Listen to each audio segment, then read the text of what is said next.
history is full of firsts. It's one small step for man, one giant leap for mankind. Many of those firsts shaped our way of life. For 70 years, KPRC Channel 2 has been proud to be pioneers in shaping television and Houston history. In a state the size of Texas, everyone can enjoy. Causing the storms Thursday.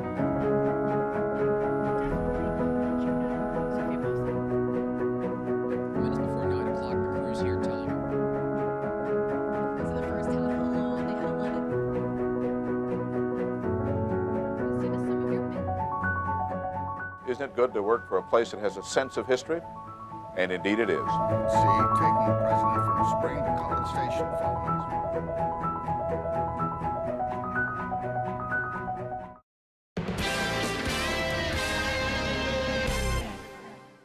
If you have something you'd like Channel 2 Investigates to check out, call the tip line at 713-223-TIPS or email investigates@click2houston.com.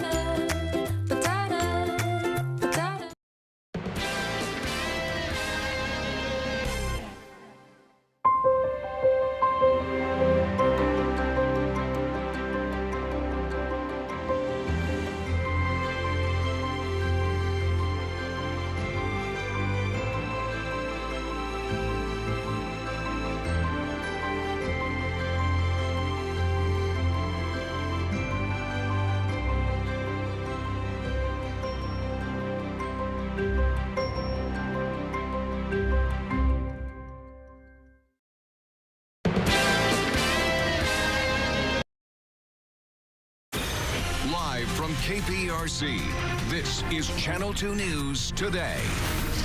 This morning, a deadly night on the streets of Houston. In the southwest part of town, investigators say a man is dead after a crash. Vincent Crivelli is on the scene and will give us a live report on what happened in just a few minutes. Growing concerns over the coronavirus. Officials say a second person has died from the virus here in the United States. Ahead this morning, the possible coronavirus exposure at Rice University. What we all can do here to stay safe. And get ready for a warm and muggy Monday. Things are looking dry now, but Britta says some rain is headed our way. She'll break down when things could get soggy coming up. Oh, yummy. All right, good morning. It's Monday, March 2nd at 4:30. I'm Owen Conflenti. Hey, good morning, everyone. I'm Haley Hernandez, and we are tracking traffic with Justin this morning. But first, we're going to get to weather with meteorologist Britta Merwin. Yeah, not bad this morning. So we're waking up with temperatures that are mild out there. It's going to be a warm day, and then we set the stage for what we're expecting for the rest of the week, which is the soggy cereal that you don't want. So I'm sorry about that. That's going to be on Wednesday, though. So at least most of it's going to move in after Super Tuesday, which, of course, is a huge help. No one likes to wait in the line and have the rain pouring down. We still have rain in the forecast for tomorrow, but the worst of it will be after the polls close. So let's get you updated on what we're dealing with. That's a look at what you are waking up to. We have cloudy skies, not looking bad on the southwest side of town. Temperatures across the area generally, in the 60s this morning. We're at 67 degrees currently at Bush Airport. Here on the southwest side, we are currently waking up in the low 60s with temperatures in Sugar Land at 62 degrees. Now, north of town, not bad this morning. We're in the mid to upper 60s right now, 68 degrees in Huntsville, 67 in Conroe, and temperatures right now in Galveston generally in the upper 60s. So we're off to a good start. You don't have to worry about bundling up the kids this morning by any means, and our rain chances are fairly low. We're looking at maybe a 20% chance of a stray shower. We will keep our eye on patchy fog this morning. So far, visibility not bad, but you can see some patchy fog developing closer to sunrise. There's a look at your full day. We'll top off in the upper 70s today, Justin. We'll talk about a soggy Wednesday coming up. Over to you. Yeah, definitely something I think we'll be watching over the next couple of days, depending tracks and all of that as well. And obviously that will affect traffic. Right now, it's pretty quiet out there. As I was driving in, noticed that the clouds were hanging pretty low, chopped off much of the skyscrapers downtown. But the West Loop there at Katy Freeway looking A-OK so far. We had one stall right outside of there where 610 meets up. That is cleared. Otherwise, we got a couple of slows there as you get right outside outside a hobby airport, obviously near the airport, and that's about it so far. So no major accidents and certainly nothing we have to worry about at this point. We will continue to keep a watch on that. Your drive times, if you're headed out early bird this morning, should be A-OK. 24 in from the Woodlands, right about 10 minutes in from Pearland, and 22 coming in from Katy right now. All right, Stapleton, thank you. 4:33 right now. Let's go to some breaking news here. Investigators tell us a man is dead after a car crash out in southwest Harris County. He's accused of slamming into an innocent driver. This happened just after 1:30 on Highway 6 in Empanada Drive. Channel 2's Vincent Crivelli is there and joins us live with more details. Vincent? Haley, good morning. Authorities say the driver of a white Nissan Altima crashed into the back of a silver SUV. Take a look at some of this video that we shot earlier. Detectives say around 1:40 this morning, the driver of the SUV was stopped at the red light at this intersection. Then the light turned green as the SUV went through the intersection. Detectives say the driver of the sedan was speeding and smashed into the back of the sedan. The crash was so violent, the Infiniti SUV was thrust into a nearby parking lot. The sedan ended up in the middle of the intersection. He struck the Infiniti from behind at a high rate of speed, and just from the damage and the impact of the collision, he passed away in the intersection. The other driver of the Infiniti was transported to the hospital, minor injuries. And authorities will investigate if alcohol played a factor. Right now, they're waiting on toxicology reports. However, they say there were no open containers in the car.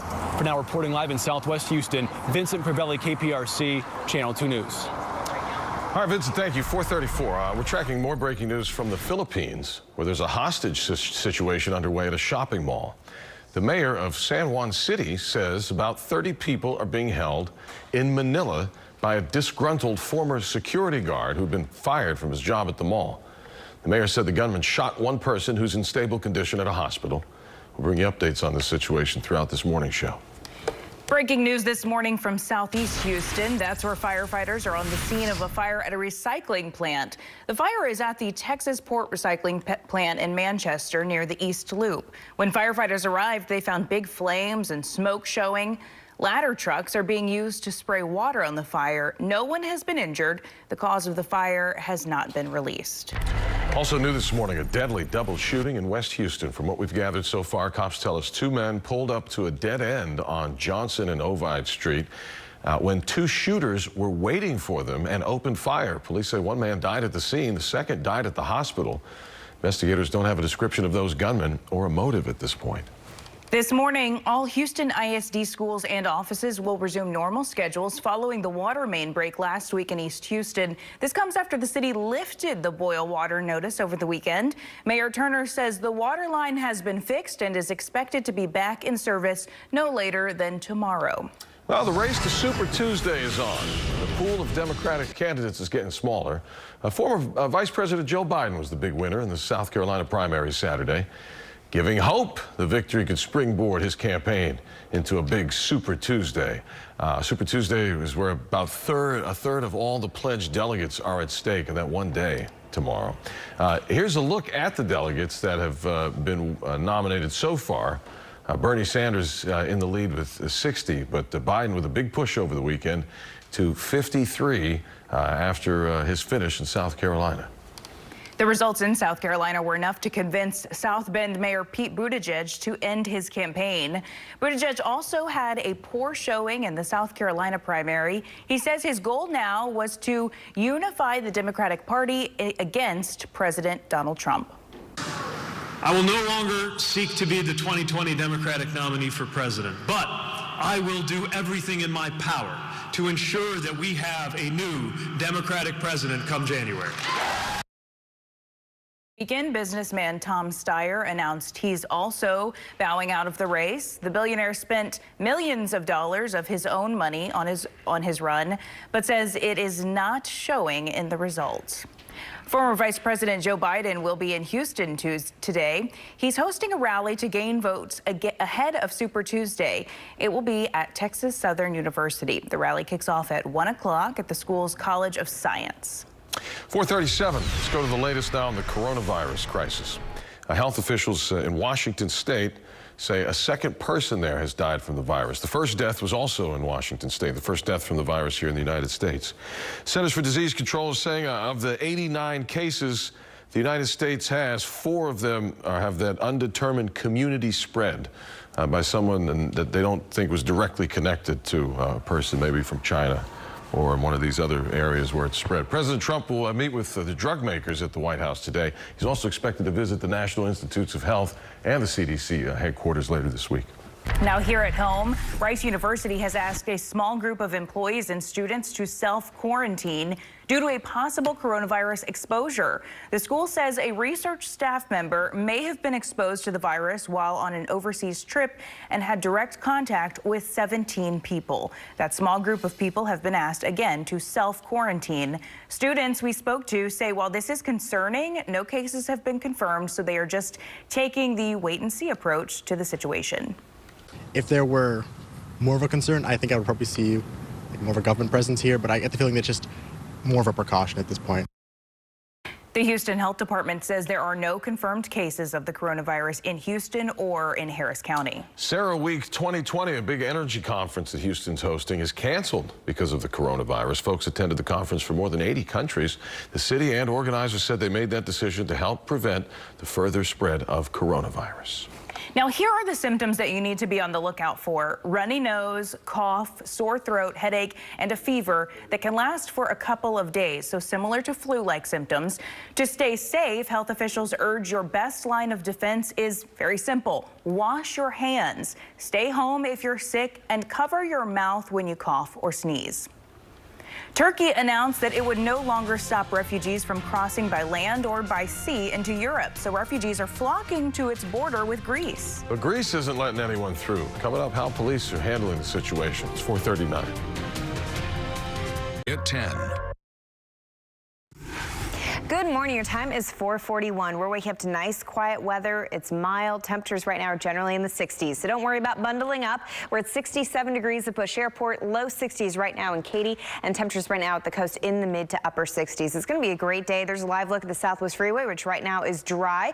We're going to be topping off in the upper 70s today. Not a lot of sunshine, but only a slight chance of a passing shower. Those rain chances, Haley, are going up, so I'll let you know what we're expecting as we head into Super Tuesday. Over to you. All right, good idea. Thank you, Britta. Happening today, the murder trial of Robert Durst begins. The real estate tycoon is accused of killing his friend Susan Berman.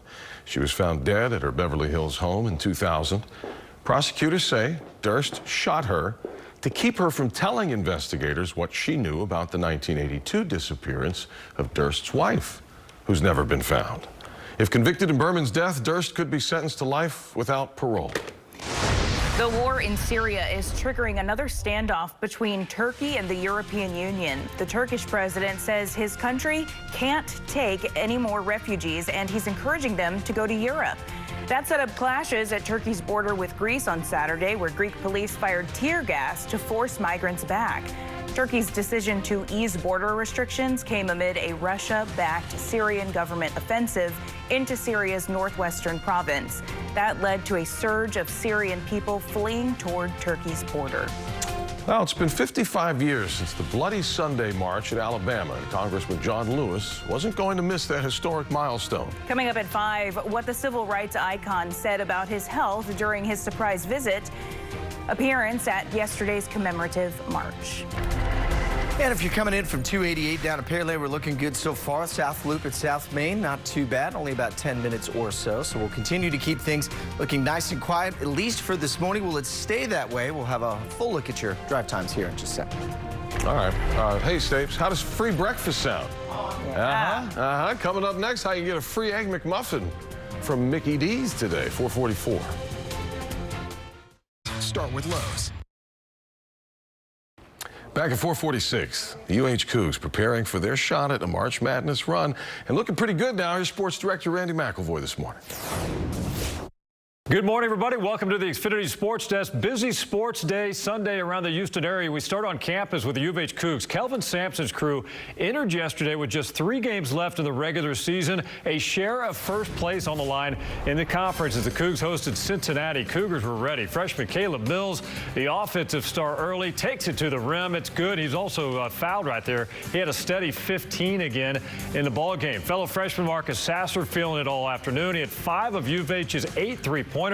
He had a team-high 21 points. U of H led it by 7 at the half. They win by 13 and now share the conference lead with Tulsa with 2 games left to play. Marcus has been in a good headspace for a while now. You know, he was a freshman for a long time. But this time of year, there are no freshmen. That's a veteran team. We knew this was a game we needed to win, and we just came out to handle business. That could have been the difference in our season, really.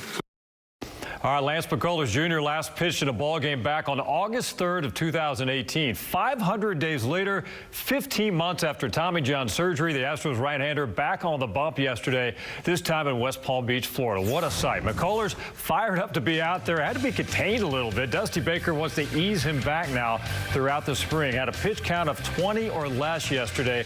Wound up throwing it 16 times. Struck out 1, gave up just a double in 2/3 of an inning. You saw the smile right there.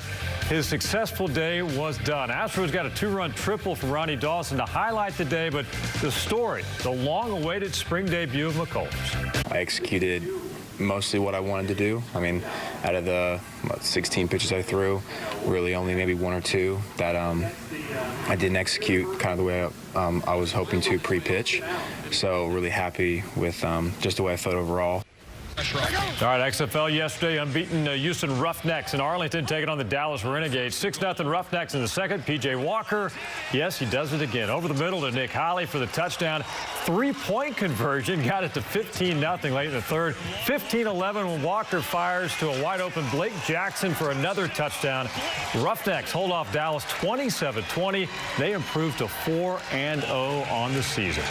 All right, tonight the Rockets continue their road trip. They'll be in New York taking on the New York Knicks, looking to keep that winning streak alive. Reminder, follow me on Facebook, Twitter, and Instagram at KPRC2, Randy McElvoy. Have a great day. We'll see you tonight. All right, go Roughnecks. Lots of fans for the Roughnecks. Yeah. Well, and here's the thing, the Dallas team, whatever their name is, doesn't matter. Because they lost. Roughnecks? Yeah, they lost. Who cares? Who cares, right? Anyway, they were talking some mad smack all weekend long on Twitter, so. Oh, good. Put up a shut up. Hey, that's fun, isn't it? Yeah. Just saying, somebody's 4-0 and somebody's not. Stapleton. That's fun. That's right. I like it. Okay, 4:49. How's our weather this week, Britta? You know, not too bad. We just have one day that's going to be not so great. Okay. Yeah, so the good news is it's not landing on Super Tuesday. We do have rain chances if you're planning on voting tomorrow, so we'll get you through that. But the worst of the weather is coming in on Wednesday, so that's the day to watch. That's a live look at our Kaplan Sinus Relief camera. Not looking bad downtown right now. We have cloudy skies, mild temperatures. We're waking up in the 60s, so don't worry about grabbing your coat. We're at 65 degrees downtown, 62 degrees in Sugar Land. Temperatures right now in Galveston generally in the 60s. Our winds are coming right off the Gulf, so it's going to be warm and muggy, very much like yesterday. A lot of clouds hanging around, and we have a slight chance of seeing a passing shower. About 10% this morning. We'll bump it up to 20% as we head into the afternoon.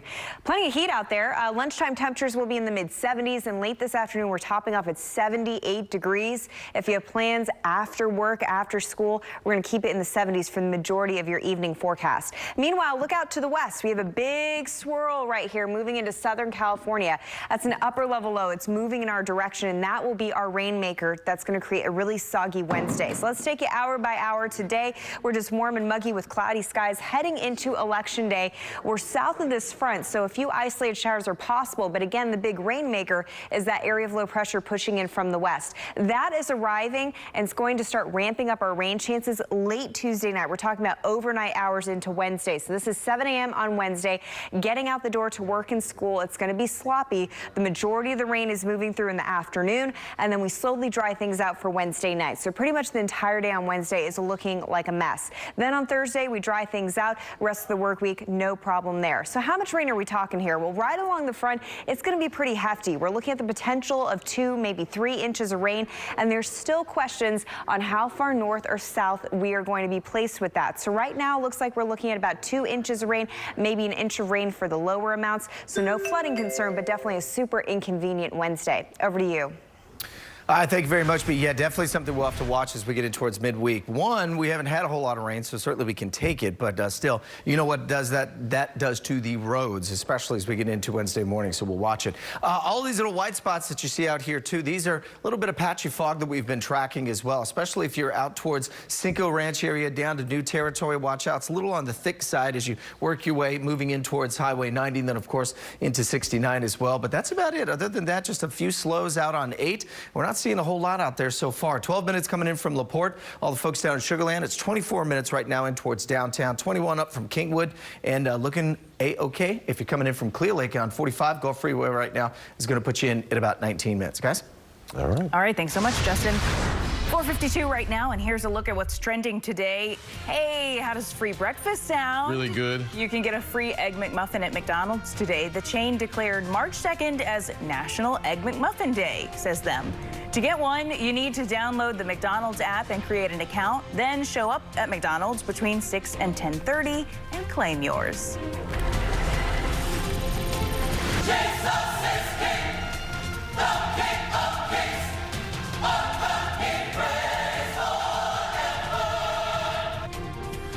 Kanye West's Sunday service has made it to Fashion Week. You just heard a bit of their performance at a Paris theater yesterday. They changed the lyrics to the iconic song O Fortuna to Jesus is Lord.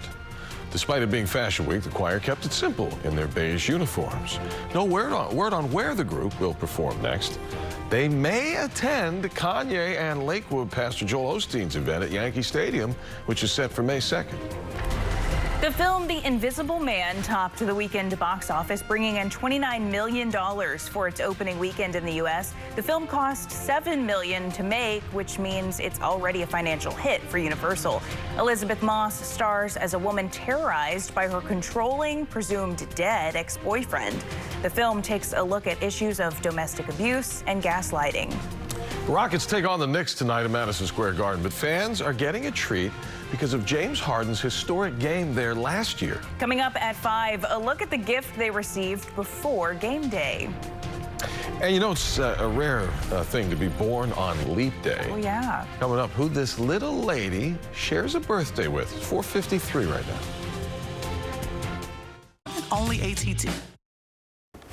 4:56 right now. This little girl is all dressed up in her leapfrog attire at Mercy San Juan Medical Center in Sacramento, California.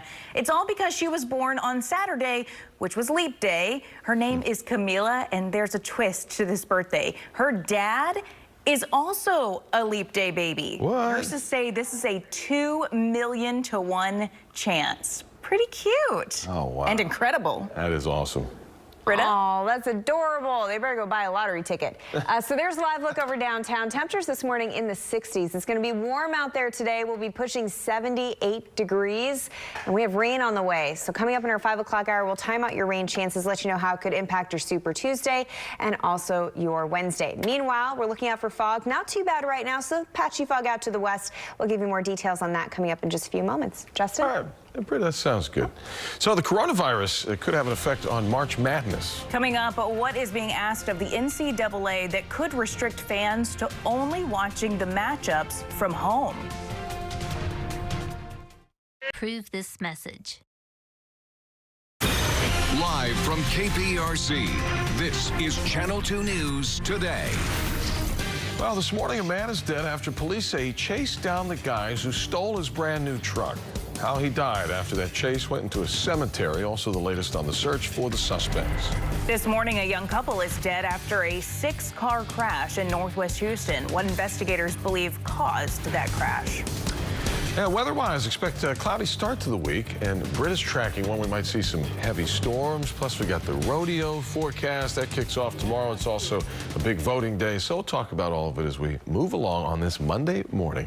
Good morning. It's 5 o'clock. I'm Owen Conflent. Yeah, good morning, everyone. I'm Haley Hernandez. Justin Stapleton here for traffic this morning. Good morning. And Britta, watching the weather for us. Yeah, not looking bad today, so we're off to a good start. Nice and quiet. We have cloudy skies, nice mild temperatures. Should be easy to get the kids out the door to school. This is a live look outside. Kind of a weird way to say this. That's all right. I got you. Right? I got you. I knew what you meant. So we have temperatures right now in the 60s. That's a live look at the Southwest Freeway right now. Not looking bad on the southwest side. If you're coming in from Fort Bend County, temperatures right now generally in the low 60s. You might see some patchy fog in some outlying areas, but generally we're looking pretty good this morning. 67 degrees at Bush Airport, 67 in Conroe right now. In Galveston, we're also in the mid to upper 60s. We're going to warm up quite quickly despite the fact that we don't have a lot of sunshine in this forecast. It's thanks to that south breeze. We'll be in the 70s by lunchtime late this afternoon, topping off at 78 degrees. And we do have a 20% chance of a passing shower. Those rain chances going up big time for this work week, but it looks like most of it will be on Wednesday. So if you are voting tomorrow,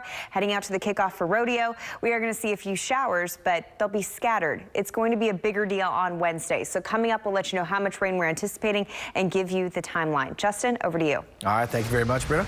Let's talk about your traffic so far. Time saver traffic looking A-OK. Got a few stalls out there. The first one that I've been seeing, this is at the Southwest Freeway. This is going inbound towards 610.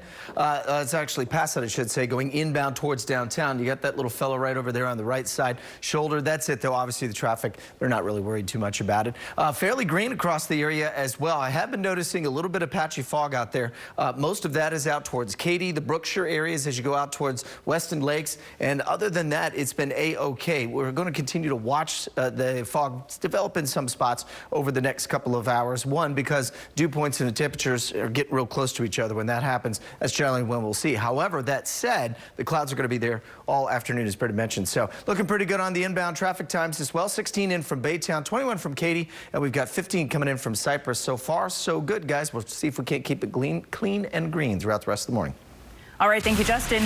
We start this morning with breaking news out of East Houston. That's where police say a man has died after he chased after the guys who stole his truck. He was chasing them. Yeah, so this happened near a cemetery on Market Street and Lockwood Drive. That's where we find our Sophia Ojeda live this morning to take us through how this man ended up losing his life. Good morning. Good morning, Owen. Yeah, Houston police say they are still searching for those three suspects. Take a look behind me. Here's where police say those three suspects crashed out here, that stolen truck. You can see smashed and knocked over headstones there. Houston police say this all happened just before 10 o'clock last night. A man was chasing down three suspects after they stole his truck.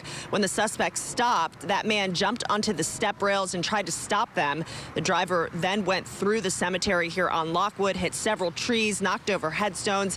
The owner of that stolen truck fell off of the step rails and was somehow hurt so severely that he died from his injuries. The suspects took off and ended up crashing the truck in the intersection of I-10 and Lockwood. They jumped out and ran off. We do have blood evidence, so we're going to have DNA evidence in the vehicle. And so I think it's just a matter of time before the driver of the stolen vehicle is located.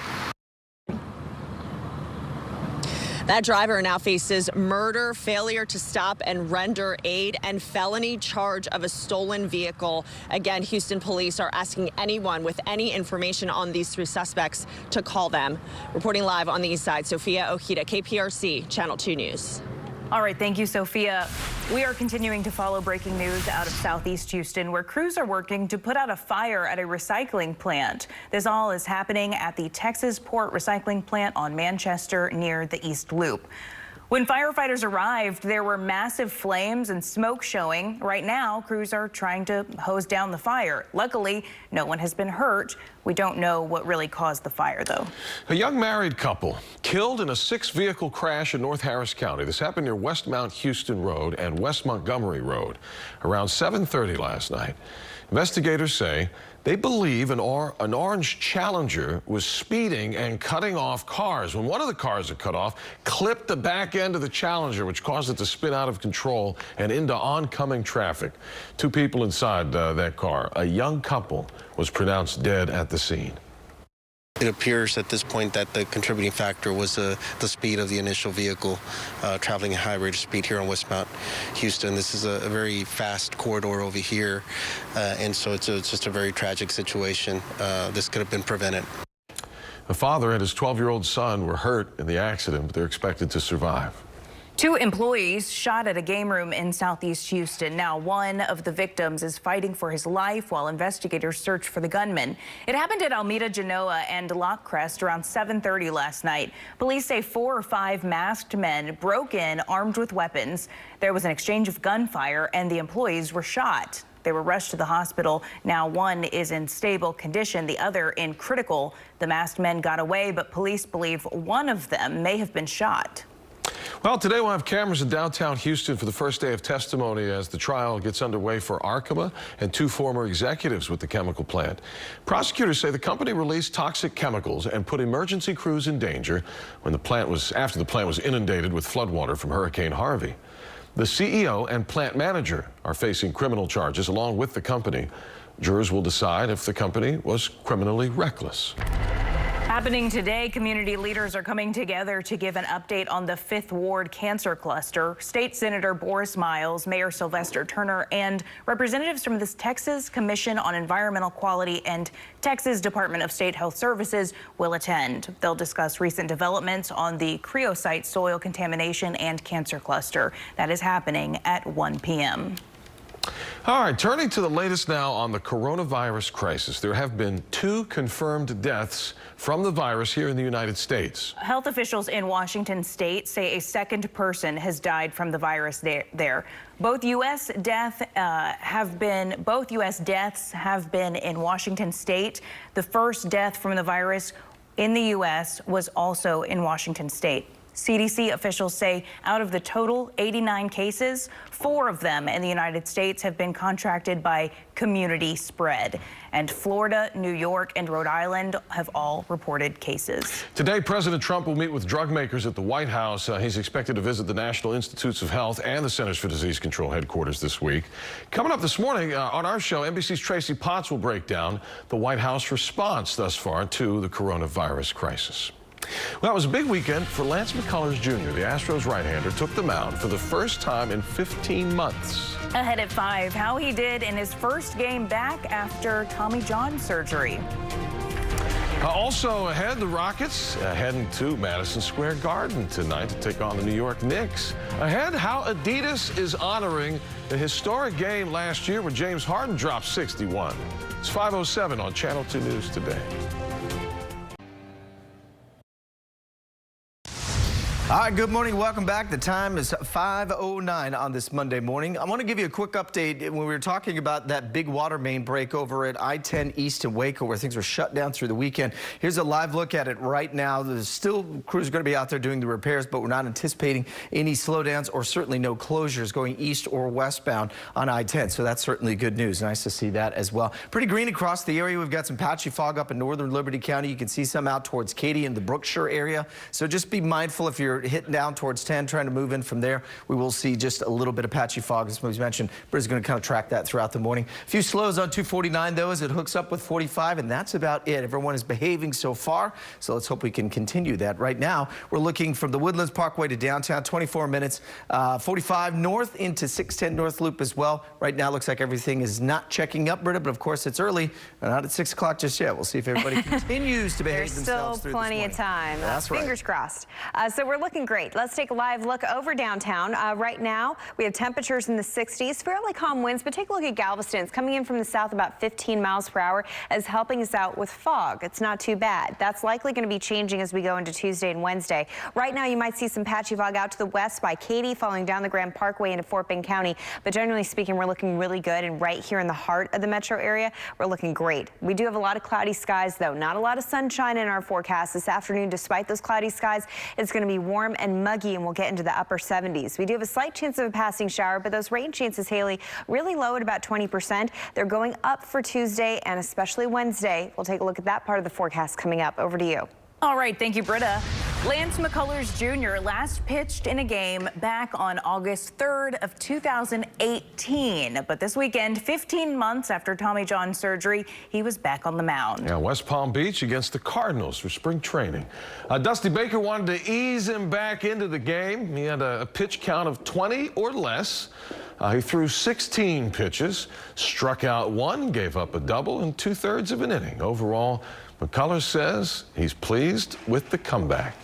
I executed mostly what I wanted to do. I mean, out of the 16 pitches I threw, really only maybe 1 or 2 that I didn't execute kind of the way I was hoping to pre-pitch. So really happy with just the way I felt overall. That is great. That is great. It would be great to have him back this season. We beat the Cardinals, too, by the way, in spring training, 5-4. We'll play him again tomorrow. The Rockets are going for their 7th straight win tonight. The team had an intense game in Boston over the weekend, but beat the Celtics 111-110 in overtime. The Rockets take on the Knicks tonight at Madison Square Garden, and to celebrate James Harden's historic game at the Garden last year, Adidas handed out special edition Harden Volume 4 sneakers yesterday. Harden tweeted for fans to meet him in New York so he could pass out the shoes. They commemorate Harden scoring 61 points in Madison Square Garden last January, tying Kobe Bryant's record. David Ortiz is cleaning house and putting some of his most prized possessions up for sale. Coming up this morning, we'll show you some of the items that fans walked away with from Big Papi's estate sale. It's 5:12. Good morning, everyone. It's 5:15. You're taking a live look outside at the Southwest Freeway. Britta's about to have your full forecast in just a few minutes. Now to Decision 2020, where President Trump will be in North Carolina today, where he will hold a Keep America Great rally. The Tar Heel state is among the 14 states holding a primary tomorrow, along with Texas. On the Democrat side, the candidates in the race for the White House is down 2 men. Both were victims of bad results in the South Carolina primary Saturday. Billionaire Tom Steyer dropped out Saturday night after coming in 3rd. And in 4th place was Pete Buttigieg, who decided to follow in Steyer's footsteps and drop out as well.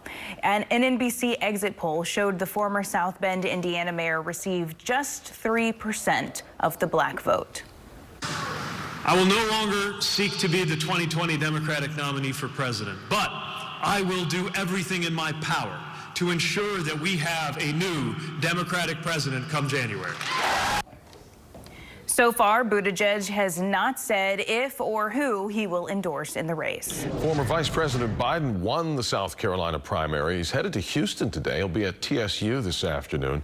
Biden was in Selma, Alabama yesterday to commemorate Bloody Sunday. His opponent, Mike Bloomberg, was also there for a commemorative wreath-laying ceremony near the Edmund Pettus Bridge, where the 1965 protest marches took place. The former New York mayor later received a rough reception held at the Brown Chapel AME Church. Several people stood and turned their backs at him during his speech.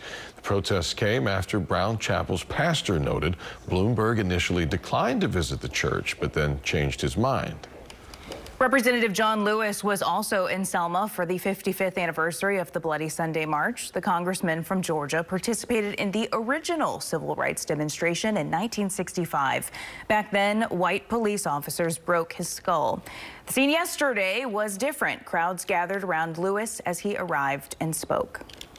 I'm not going to give up. No. I'm not going to give in. No. I'm going to continue to fight. We need your prayers now more than ever before. Lewis announced in December he has stage 4 pancreatic cancer. Well, he's known as Big Papi, and this weekend the former Red Sox player had a lot of fans at his house.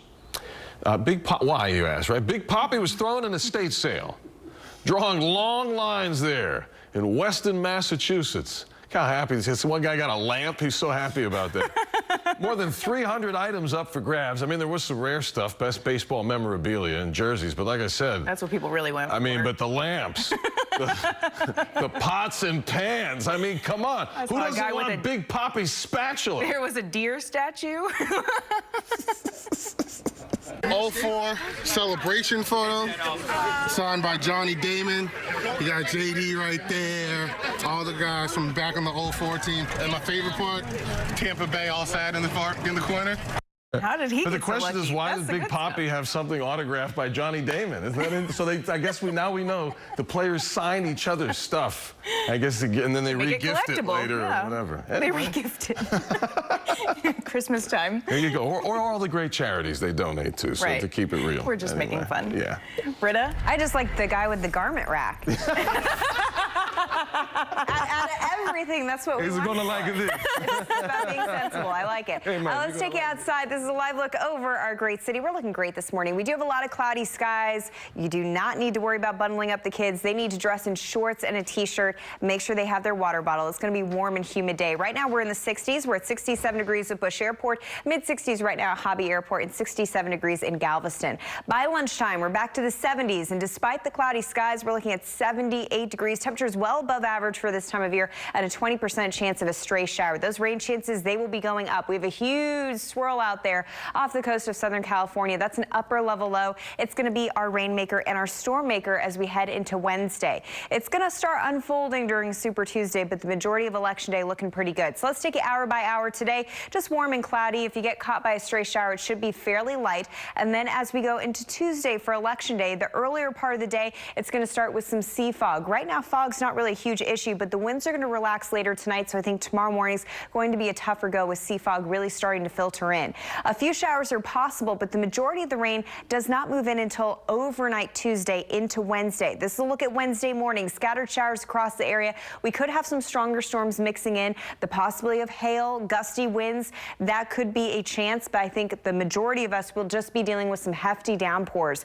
It's going to stay in the forecast through Wednesday afternoon. We do not clear out until Wednesday night, so pretty much all of Wednesday looking very active. Then on Thursday and Friday, we clear things out. The rest of our work week just fine, so it's really just Tuesday night into Wednesday that you need to make sure that you're weather aware. We are looking at the possibility of 1 to 2 inches of rain, but depending on how far south that front stalls out, we could see some higher rainfall totals of 2 to 3 inches. I do not think flooding is going to be a major concern by any means, but we know how it goes. You get a hefty downpour and some isolated street flooding can always occur here in Houston. So there's a full look at that 10-day forecast again. Wednesday is going to be the day to watch, but unfortunately we do have a few shower chances in for your Super Tuesday and the beginning of rodeos tomorrow, Justin.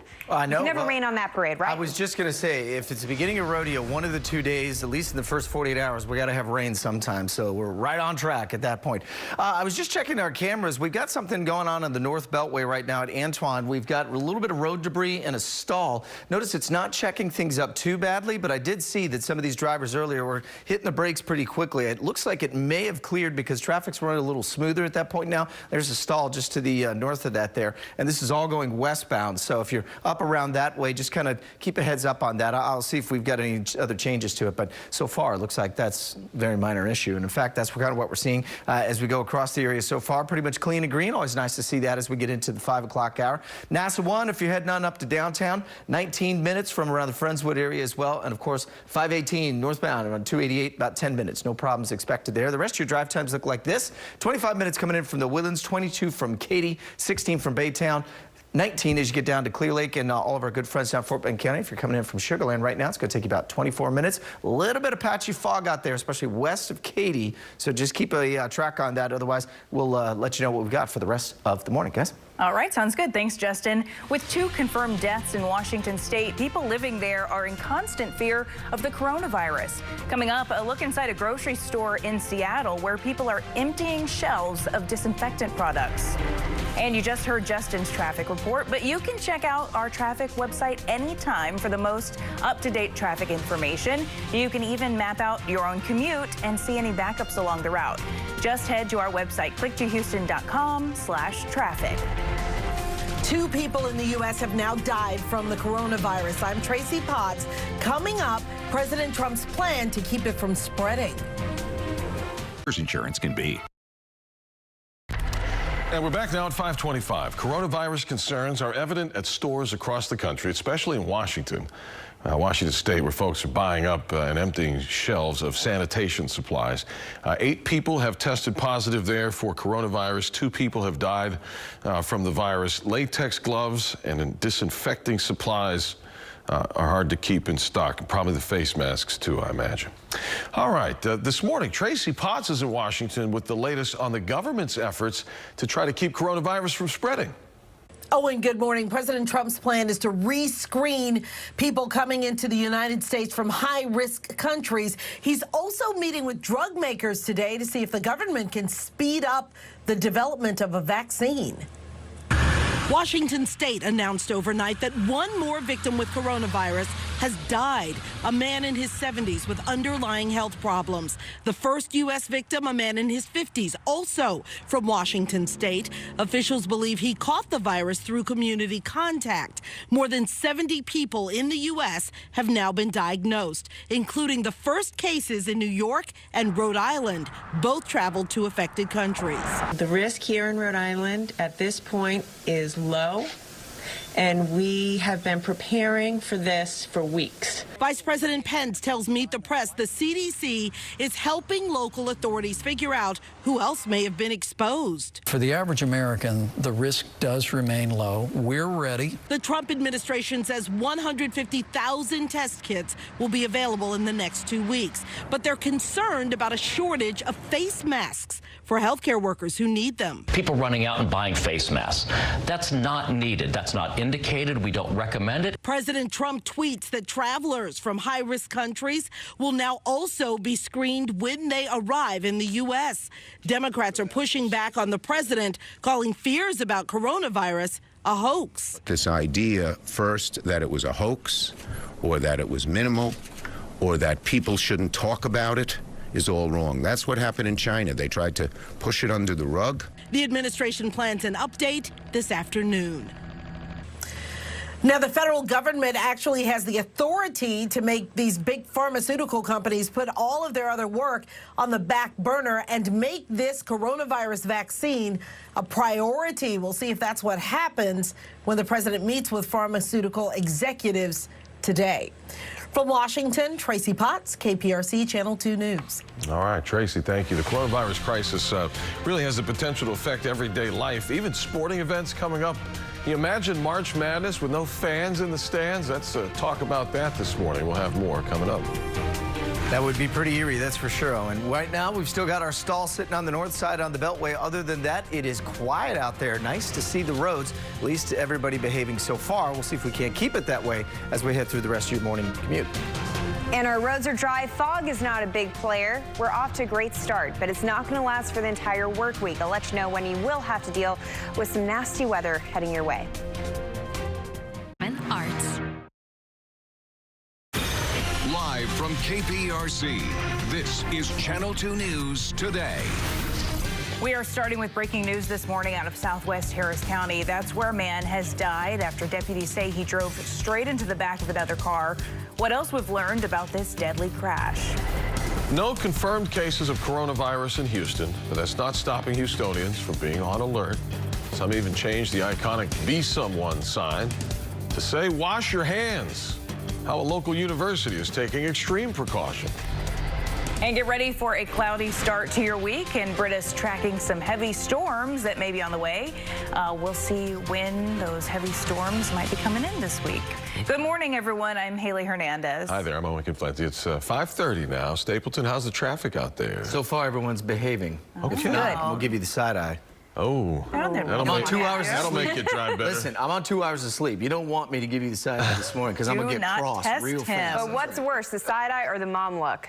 Now you got that down. Yeah. So I feel guilty already. You just need the look, and then you know you need to change your behavior. The good news is we don't need to do that with Mother Nature this morning. She is cooperating. It's a nice and quiet start. We're waking up to cloudy skies and temperatures right now in the 60s. Dress your kids in shorts and t-shirts today. It's going to be a warm one. The good news is we will have outdoor recess, so we don't have a lot of rain in our forecast for today. 67 degrees currently at Bush Airport, 67 in Galveston, and temperatures right now generally to the north of town are in the mid-60s. So we're all in the same boat. This afternoon, it's going to be warm, a lot of cloudy skies just like yesterday, and we'll top off at 78 degrees. We do have a 20% chance of a passing shower. If you get caught, it's going to be really light. The heavy showers and storms, they're holding off for Wednesday. Looks like they could be trying to push in for late Tuesday night. So coming up, we'll give you the timeline of the storms that we're expecting and how much rain is going to move in. Over to you, Justin. All right, thank you very much, Britta. So a couple of updates on the north side here. That road debris that I told you about up on the Beltway north going westbound at Antoine, that has been cleared. But we've got a new stall, and that includes this. It's a heavy truck stall over on the right-hand side. This is kind of what we were looking at earlier. Good news is it is over on the right-hand side, so traffic's flowing east and westbound. We're doing A-OK so far. No problems out there, but we're going to just keep a watch on that. Notice you got a little bit of a slow as people are kind of looky-looing their way through, but we haven't seen anything anything else. Otherwise, 45s look good. 249 working off from Loetta Road on down. No problems there as well. There's our fog, a little bit of patchy stuff just west of Katy out towards the Brookshire area. And of course, we're starting to see a little more traffic picking up right around New Territory. And that's about it. Otherwise, everybody else looking clean and green so far. As you drive, times look all right from 518 to downtown, about 11 minutes. 19 if you're coming in from Nassau and Clear Lake, and 25 from the Woodlands. And right now, A-OK from Katy, guys. We've got about 22 minutes coming in from the west side. Stapleton, thanks. 5:33 right now. Let's go to some breaking news here. A man is dead after deputies say he drove into the back of another car in southwest Harris County. It happened just after 1:30 this morning on Highway 6 near Empanada Drive. That's where we find Channel 2's Vincent Crivelli. Now, Vincent, how's the other driver doing this morning? Haley, good morning. Authorities say that other driver went to the hospital with minor injuries. Now take a look behind me. You see that white sedan? Authorities say that struck a silver SUV going at least 60 miles per hour. They say the at-fault driver in the sedan never slowed down before causing the violent and deadly crash. At the scene of a major crash, twisted metal and shattered glass, the aftermath of a deadly two-vehicle collision. Detectives say around 1:40 this morning, this SUV was stopped at a red light. The light turned green, and basically the driver of the Infiniti was taking his foot off the brake to take off to go through the green light when he was struck from behind by the white Nissan Altima. Authorities say the Altima was speeding and slammed into the SUV. The collision pushed the SUV into a nearby parking lot, the Altima coming to rest in the middle of the intersection. Just from the damage and the impact of the collision, he passed away in the intersection. Live. And here's another look at that silver SUV. Detectives will investigate if alcohol played a factor. Meanwhile, 2 lanes of traffic are now open on northbound Highway 6. Reporting live in Southwest Houston, Vincent Crivelli, KPRC, Channel 2 News. Thank you, Vincent. 5:34 now. New this morning, 2 people are dead after being ambushed when turning onto a dead-end street. This happened at Johnson and Ovide in West Houston just before 11 last night. Investigators believe 2 gunmen were hiding and then came out shooting when the car turned down the street. Police found 2 pistols and a shotgun. One of the victims dead at the scene. The other died at the hospital. No motive and no description of the shooters at this point. It's 5:35. The coronavirus crisis is hitting students and staff right here in the Houston area. So Rice University has asked a small group of employees and students to self-quarantine after a possible coronavirus exposure. The school says a research staff member may have been exposed to the virus while on an overseas trip. That staff member had direct contact with 17 people. Now that small group of people have been asked to self-quarantine. Students we spoke to say this is concerning, but no cases have been confirmed, so they're just taking the wait-and-see approach to the situation. The Houston Health Department says there are no confirmed cases of the coronavirus in Houston or Harris County. An energy conference that was set to bring thousands of people to Houston has been canceled over coronavirus concerns. Sarah Week 2020 was scheduled for March 9th through the 13th, but the city of Houston says the organizers canceled this year due to health and safety concerns. People attend the conference from more than 80 countries. Organizers say the event will come back next year. Concerns over the spread of the coronavirus could be causing a shakeup in March Madness this year. The National College Players Association has asked the NCAA to consider having March Madness tournaments with no crowds to prevent the spread of coronavirus. The Players Association is taking it a step further, asking the NCAA to cancel any events where players would be in contact with crowds. The NCAA says it's monitoring developments. Some sporting events in Japan, though, they're already doing it without fans. Professional baseball, this is how they did the preseason openers with no crowds.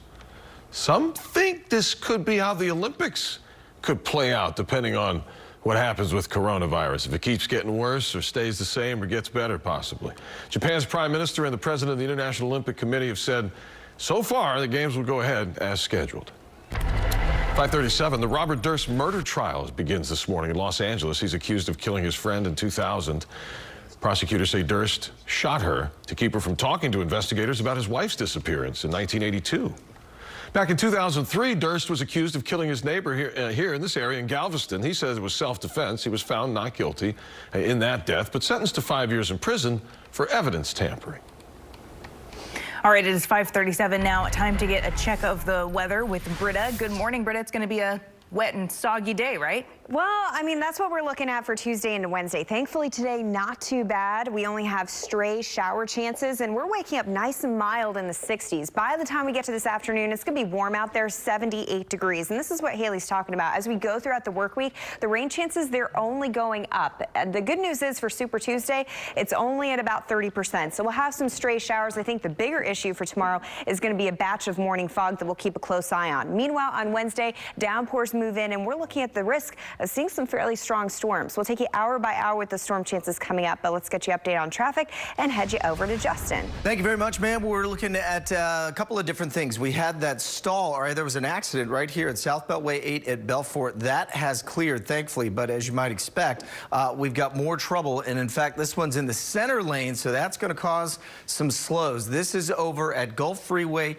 right as you start to get towards the 610 South Loop going south, and that's one of the problems. My guess is they probably just missed where they were trying to go, moved over, and looks like we've got at least maybe one, possibly 2, 3, 4 cars right in the center lanes as well. You can see everybody else kind of checking up as it gets closer to it. So just be very mindful of that if you're coming in that way right now. We're not seeing a whole lot of backup from it, but I'd be willing to bet over the next 20 minutes it will, because there's not much out there. There was that accident. It looks like that has cleared, not causing any problems. That's right as you get from 59 working your way over towards the South Loop. And then, of course, the road debris there is slowly getting cleared. We still have a stall that's a heavy truck stall. That is not causing too much traffic concerns there either. Otherwise, we're starting to pick up a little bit of pickup there from 45 as you go across the I-10 right into downtown, and we'll continue to keep you updated on that. Of course, your drive times as well. Looking good so far. Everybody's still in the green. 15 coming in from Cypress, 24 minutes from Sugar Land, and if you're coming in from the Woodlands up on the north side, 26 minutes right now, guys. Good in the green. Yeah. Thank you, Justin. The Pope canceled his week-long spiritual retreat for the first time in 7 years. Ahead, the health illnesses the Pope's been suffering from that may have led to that cancellation. It's 5:39. New this morning on Today, big stars are dropping in to share details on their powerful new movie. Yeah, how about it? Usher and Forrest Whitaker talking about their film that's based on a true story. We're going to check in with Al Roker right now. He's got more on what's coming up on the third hour of Today. Al, happy Monday to you. And to you too, Owen and Haley. We've got a really good week for you on the third hour of Today. We're going to be talking a lot about health. Tomorrow, a very special guest joining us for Tune Up Tuesday, Carrie Underwood, opening up about her own health journey, sharing her roadmap for other folk. We'll talk to her about her passion for fitness, as well as career, family, and more. And we're also going to be kicking off a special series this week on the state of women's health. We're going to meet a woman who's known as a sandwich generation mom. She's caring for her young son and her aging mom at the same time. We're going to talk about the toll it can take and what women can do to manage their mental health. And we'll be talking about financial wellness. We'll hear from a certified trainer from the Financial Gym who helps women get their finances in shape. That's all coming up this week in our special series, The State of Women's Health. We'll hope you'll join us and tune in for that on the third hour of Today. Owen and Haley? Very important topics. That should be good. Al, I've been told that you had a pretty big weekend that just finished. What happened? Well, I went to Chicago for the Polar Plunge. It's in support of the Special Olympics in Chicago. I brought Craig with me. We joined about 5,000 of our closest friends, taking a chili dip in Lake Michigan for a great cause. And we'll share the highlights later this morning on the third hour of Today. Oh, my goodness. Check it out. Just a little chilly. Yeah, I can't wait to see that. But it had to be a good cause to get you in the water. One of my favorite sayings. One of my favorite sayings, Owen, you know the one. Tell her about the shrinkage, Jerry. A classic Seinfeld moment, a classic. Thanks, one that Al. we can't explain on morning TV. Watching, yes, that's hilarious. All right, Thanks, buddy. Al. Olympic snowboarding champion Shaun White is saying no to Tokyo. Yes, the reason why he's not competing at this year's games. And splitting up household chores can sometimes be an issue for couples, but a new app wants to take the hassle out of tackling things around the house. Coming up, a look at the high-tech take on honey-do-lists. Gardens.org. Good morning. Your time is 5:46. Getting kids ready to walk out the door. Shorts and t-shirts for today. Temperatures right now very mild. It's going to be in the 60s as you get them to school and picking them up. A lot of cloudy skies. Temperatures in the upper 70s. Now you might see a stray shower, so a good idea to tuck the umbrella in the back of their backpack. But if they get caught, it's going to be a very light shower. That is changing. We're expecting some downpours. The threat of strong storms. I'll time that out coming up. Haley Owen, over to you. Okay, Britta, thank you. Disappointing news as we count down to the Summer Olympics in Tokyo. A lot of folks were looking forward to snowboarding champ Shaun White skateboarding for a change, but he said he will not compete in the skateboarding competition. The Flying Tomato says he's he wanted to become the rare Olympian to compete in both the summer and winter games, but on Twitter he said the decision became less about going for skate and more about am I willing to walk away from snow, which he said he's not comfortable with at this point. Pope Francis, who's been battling illness, has decided to cancel his participation at a week-long spiritual retreat in the Roman countryside. It's the first time in Francis's 7-year papacy that he's missed the spiritual exercises. The 83-year-old Pope lost part of a lung due to respiratory illness as a young man, canceled several official engagements this week because of this apparent cold that he has. The Vatican press office called it a slight illness, and that's all they said about it. Older adults who are often sleepy during the day may be at risk for serious health problems. That's according to a new study from Stanford University. Researchers surveyed thousands of people over 65 about their sleeping habits. They found seniors with excessive daytime sleepiness had double the risk of developing diabetes than those who were never sleepy during the day. They were also twice as likely to be diagnosed with cancer. And children are eating more calories in post-game sugary snacks than they burn while they're playing the sport. Researchers tracked the physical activity and snack consumption of young kids while they played nearly 200 games. On average, they burned 170 calories per game, but then they consumed about 213 calories afterwards. Scientists say if the kids are playing multiple games a week, they could be consuming thousands of extra sugary calories in a year. All right, so this is something that we've been reporting for years now. Houston's tap water contains chromium-6. Scientists say at a certain level of exposure, chromium-6 can cause cancer. However, there's disagreement on whether the amount in our drinking water is harmful. The chemical first got a lot of attention in Hinckley, California, and was later made into a movie, Erin Brockovich. I've been in contact with the real Erin Brockovich on chromium-6 in our water, and recently on a visit to Houston, she told me this. We're obviously, our new revolution is technology and Google, and we can find information like we've never found before, and we're starting to realize that this chromium-6 is a bad actor, clearly, and it's in way more of our water supplies than I think any of us have imagined. Well, that is true for us here in Houston, and for 4 years, I've been holding state health officials accountable to find out where it's coming from. But as our team digs deeper, we find this is a problem in more of the zip codes across Houston. So tonight at 10, I'm introducing you to another family who's found out that their area has chromium-6 in the drinking water. Fascinating. Something obviously we need to keep an eye on. 10 minutes to 6 here at Channel 2 News Today. We're getting you moving out the door. Stapleton, how's that traffic so far?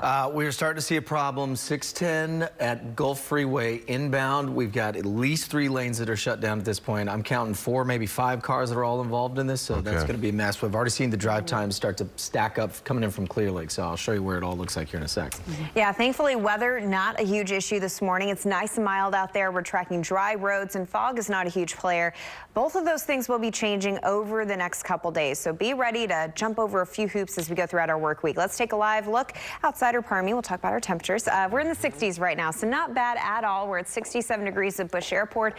Temperatures right now at the coast at 67 degrees, and we're also in the mid-60s from Cypress up to Conroe. Now this afternoon, despite the cloudy skies, it's going to get warm. It's all thanks to that south breeze, so we're pumping in all that heat and humidity from the Gulf of Mexico. We're going to top off at 78 degrees today, and we might see a few stray showers, but if you get caught, it's going to be really light. Rain is not a big issue for today. That's going to become a bigger issue for the middle part of the work week. Look at this huge spin of low pressure moving into Southern California. It's an upper level low that's going to move across southeast Texas late Tuesday night through the day on Wednesday. And we could see some large downpours and some stronger storms. Ahead of that system, we're really quiet. We're just pumping in that heat from the Gulf of Mexico.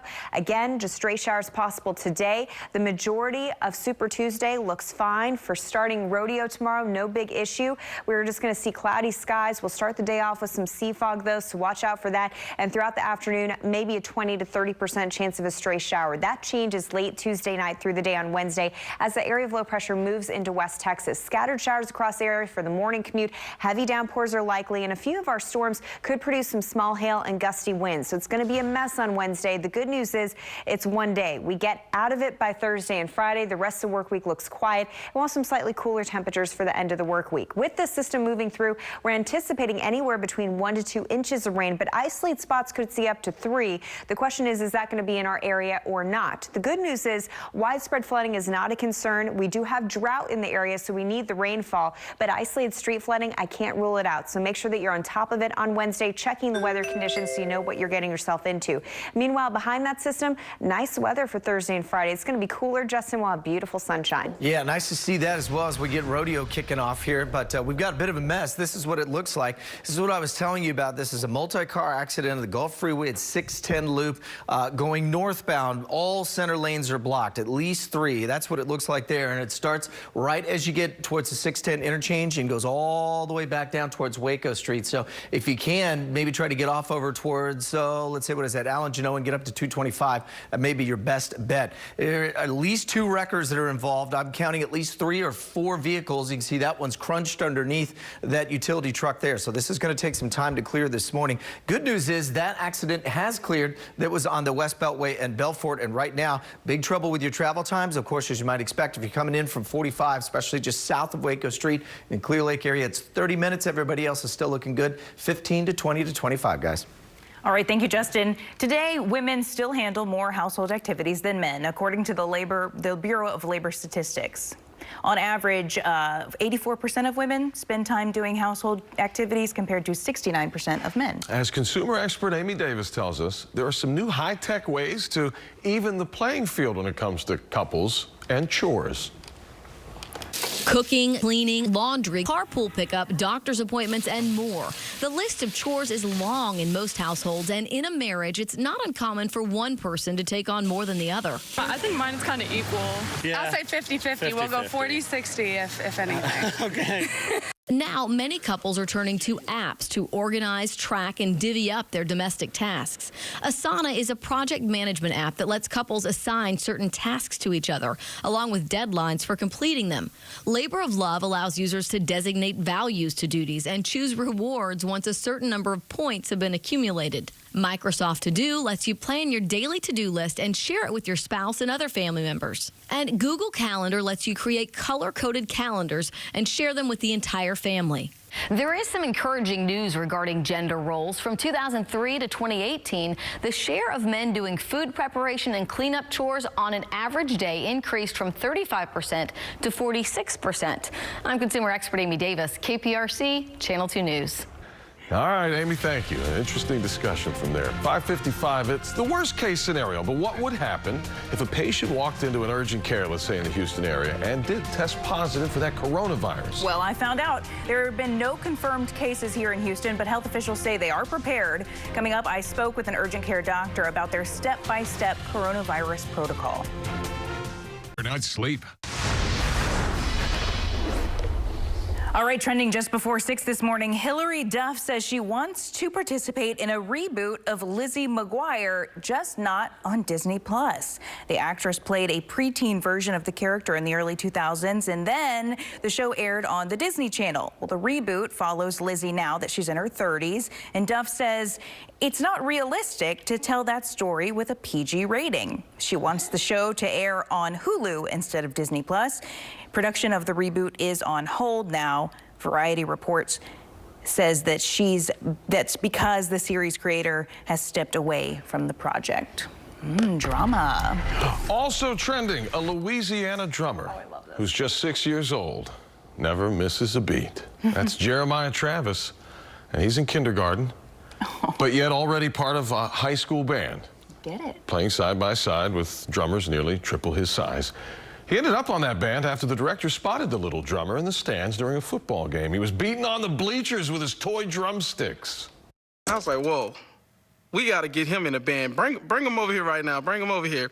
And the kids, they had the drum out for Jeremiah, and he just started going. And my mouth just dropped. And now others are taking notice. Jeremiah's already gotten offered a scholarship by Alcorn State University. Whoa. They wanted to sign him up before any other schools could steal him away. Live from KPRC, this is Channel 2 News Today.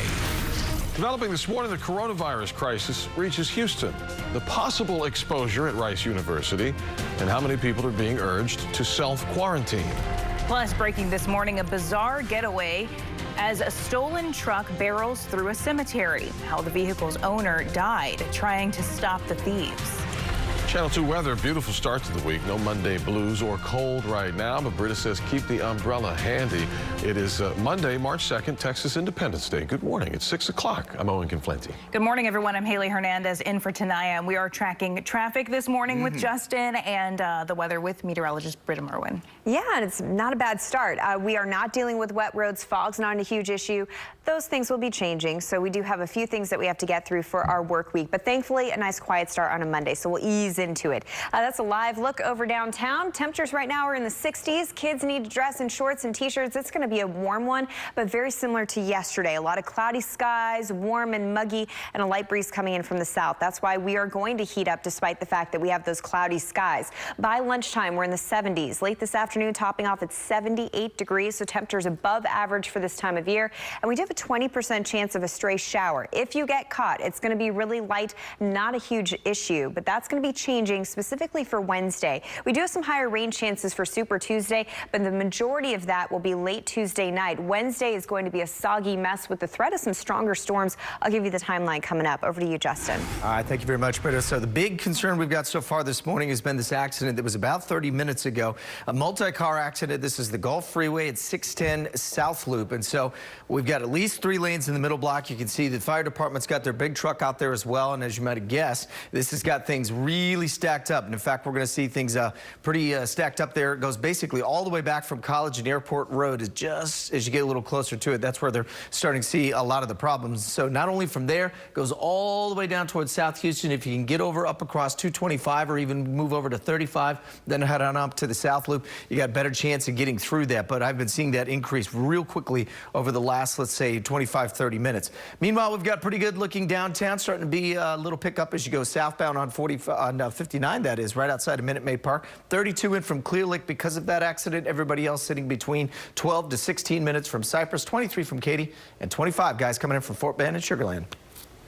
Thank you, Stapleton. 6:02 to the coronavirus crisis. Still waiting to hear test results about one person at Rice University, a staff member who may have been exposed while traveling outside the country. The test was sent out to the Centers for Disease Control. 17 others have also been asked to self-isolate after having direct contact with that person. Rice officials sent out an update last night. They wanted to assure students that the traveling staff member had not been in any classrooms or residential buildings, and that person did not have contact with undergraduate students.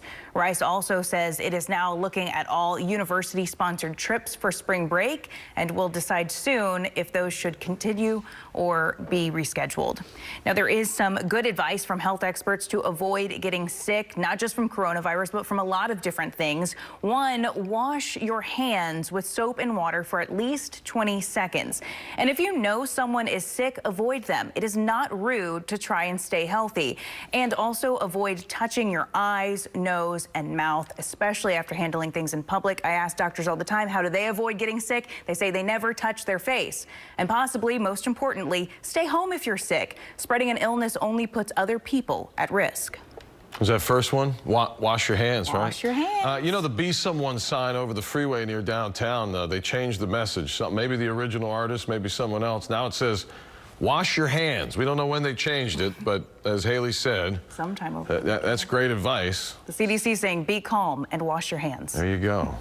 6:03, breaking news this morning. A man is dead after trying to stop 3 suspects from stealing his truck. He was killed after falling from the vehicle as it plowed through an East Houston cemetery, hitting trees and headstones along the way. Channel 2's Sophia Ojeda is on Market and Lockwood this morning with how this all unfolded.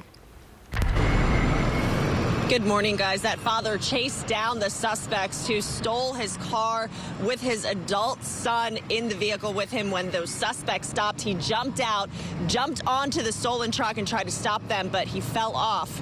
and later died. Take a look behind me. This is where those suspects crashed that stolen truck. You can see all the damage left behind, mangled trees, branches, knocked over headstones here at the Evergreen Negro Cemetery on Lockwood, car parts everywhere. Houston police say this happened just before 10 o'clock last night. A father and adult son were chasing down those three suspects in their car after they stole the father's truck about a block away. When the suspects stopped, the father jumped onto the step rails, tried to stop them. The driver then took off, went through the cemetery here on Lockwood, hit trees, knocked over headstones. The owner, that father, fell off the step rails and was hurt so bad that he died from his injuries. The suspects took off and they ended up crashing at I-10 in Lockwood. They jumped out of the truck and ran off. The driver of this vehicle is most likely going to be facing a murder charge, at a very minimum, a failure to stop and render aid. And of course, we've got the stolen vehicle, so possibly felony charge or stolen vehicle. Investigators say they did find blood evidence inside that stolen truck, so they say that will help them find the suspects pretty quickly, hopefully. But if anyone has any information, they are urged to call Houston Police. Reporting live on the east side, Sophia Ojeda, KPRC, Channel 2 News. All right, thank you, Sophia. In Southeast Houston, 2 game room employees were shot last night after a group of armed, masked men allegedly broke in. It happened at Almeda, Genoa, and Lockcrest around 7:30 p.m. Police say 4 or 5 suspects broke in armed with weapons and exchanged gunfire with the employees. The shooters ran off and the employees were rushed to the hospital. One is stable, the other is in critical condition. Investigators believe one of the suspects was shot before getting away. A former ExxonMobil employee is now being charged with stealing almost $180,000 from the company. 37-year-old Kendrick Lott is charged with felony theft. According to the court documents, he stole 164 computers from Exxon while working at a spring warehouse. Investigators say surveillance video caught the thefts last March. Lott has not yet been arrested. An update on the status of the 5th Ward cancer clusters happening today. State Senator Boris Miles, Mayor Sylvester Turner, representatives from the Texas Commission on Environmental Quality and Texas Department of State Health Services will all be at the meeting. They'll talk about recent developments on the creosote soil contamination and cancer cluster. The meeting's happening at 1 o'clock today. And are you ready to be part of the future of space? Get your astronaut resume ready because you can apply today for NASA's next class of astronauts. Just remember, these are some tough qualifications. A master's degree in STEM, 2 years of related or professional experience, and you've got to be in shape enough to pass a NASA physical. That is not easy. Applications go through March 31st. You got to be an outgoing, fun person, too. Yeah, all of the above. It's also a big week for NASA and SpaceX. SpaceX is set to launch a Dragon spacecraft full of supplies for the International Space Station this week. On board, 5,600 pounds of cargo, including live mice for study. The launch is Friday night at 10:50. She's one of the hottest names in Hollywood, but this week, Oprah's on ice. Coming up, why Oprah's having to take things a little slower, even icing her leg. And this morning, we're off to a great start to our work week. We are waking up with dry roads and temperatures in the 60s. It's going to be a warm one out there today. And our cloudy skies today will turn sloppy and soggy. I'll let you know when coming up. At least we don't have to deal with the rain so far this morning because we've got a problem. We've got a 7-car pileup in the center lanes, 610 and 45. Look at it's backing all the way up to Howard and passed out towards Airport Road. I'll have an update on that and the rest of your drive times coming up right after the break, 6:08. Welcome back, everyone. The time is just after 6:10 this morning. We've got some good news. We still have those lanes blocked, but it looks like they've got the last vehicle on a wrecker, and that should help to clear things out here in just a bit. That's the Gulf Freeway at the 610 loop, and it is backed up big time. In fact, it's backed up all the way past Howard and in towards College Ave and all the way to Airport. You see just how long that extends. So definitely make sure if you can get to the HOV lane, that's probably the best way as it goes all the way south over 225. If you can get up to 225 or 35 over to the South Loop, you should be A-OK. Elsewhere, though, we're looking good. We've got pretty much clean and green drive times, guys, coming in. I'll have you show you what those are, that is, coming up here in just a minute. All right, thank you, Justin. It is good to have balance in life between work and play. Having time for yourself is important, and balance was the message Oprah was trying to convey when she learned she might literally need some for herself. So here's my definition of what wellness means to me. This is my definition, not yours, just an idea, because you're going to be defining it for yourself. Wellness to me means all things in balance. And balance doesn't mean all things are equal or at peace at all times. Wrong shoes. Ouch. Well, wrong shoes, she says. Oprah didn't let the mishap ruin the day. She was making jokes, and as she was sitting back and getting up from her fall, she actually kicked off the high heels and chose to go barefoot instead and get a little better balance for the rest of the seminar. Then Oprah posted this photo on Instagram yesterday and addressed the now famous tumble, saying, "Yes, I slipped on stage. I'm now a meme, but also grateful to be only a little sore." And she's lucky. Falls can be really bad. Yeah, that looked like it was a hard fall, too. It was a hard fall. So she had ice on her leg. When you said she was on ice, I thought she was doing a new ice skating. Yeah, she's not part of Disney on Ice right now. No. She's just icing her leg. But yeah, hurt. falls can be really bad. So we're glad she's okay. 6:12, coming up, Flavor Flav is out. What caused another rift between him and Public Enemy, the rest of the crew? And don't forget to follow us online at click2houston.com for up-to-the-minute traffic updates with our What's Driving Houston page. With traffic maps updated every 10 minutes to keep you on time all the time. We'll be right back. This morning, we are monitoring the coronavirus crisis. New cases of the virus have popped up along the East Coast in patients who traveled overseas. And those cases come after another death in Washington state. NBC's Tracy Potts is in Washington, D.C., where the politics behind the virus have sparked more division between lawmakers. Right, Tracy?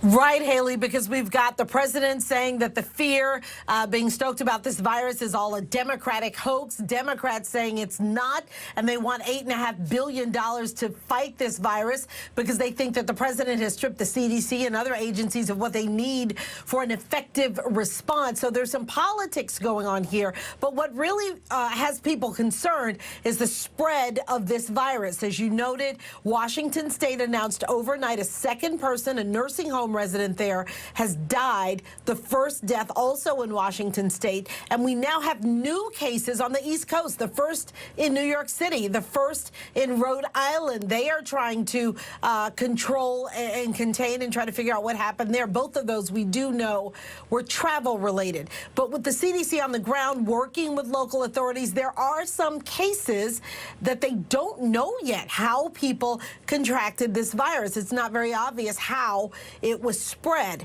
Also, President Trump today meeting with drug companies, trying to convince them to fast track a vaccine. Haley? Yeah, we'll definitely be watching for that later today. Thank you, Tracy. 6:17, Decision 2020 now. President Obama has apparently called up former Vice President Joe Biden to congratulate him on winning South Carolina. But no word yet on if he'll endorse Biden. A source close to former President Obama says he's got no plans to endorse anyone at this point, but he probably will at some point. Hey, no one is safe from politics, not even longtime rap icon Flavor Flav. Flav has been fired from Public Enemy following a political flap over Bernie Sanders. Rolling Stone first reported this news following Flav sending Bernie a cease and desist letter not to use his likeness. Public Enemy's creator, Chuck D, says he's backing Bernie Sanders and that Public Enemy was still going to show up at the rally and did. There you go. All right, 6:18 now. Time to get a check of traffic and weather. You know what that means? That just means a new season of Flavor of Love. The gift that just keeps giving, right? I'm telling you what. That's good. Yeah. That is one of the best shows ever. You want to just make your brain melt. That's what it's for. I've got some improvements coming up. That's what half what Netflix is. It's just like turn your brain off and just watch awful stuff, right? Exactly. I've got some improvement on that accident at 6:10 and 45. The record's got the last one on the toe, so that should get out. That will improve things as well. But that's kind of our big spot so far, guys. Other than that, They cleaned that up pretty quick. Yeah, they really did. It was nice because that was 7 cars and they were all stacked and one was crunched underneath each A other. lot to get out. The good news is weather not an issue this morning. That's going to change. Tomorrow, I think fog is going to be a bigger bigger player. And then we have the rain moving in for Wednesday.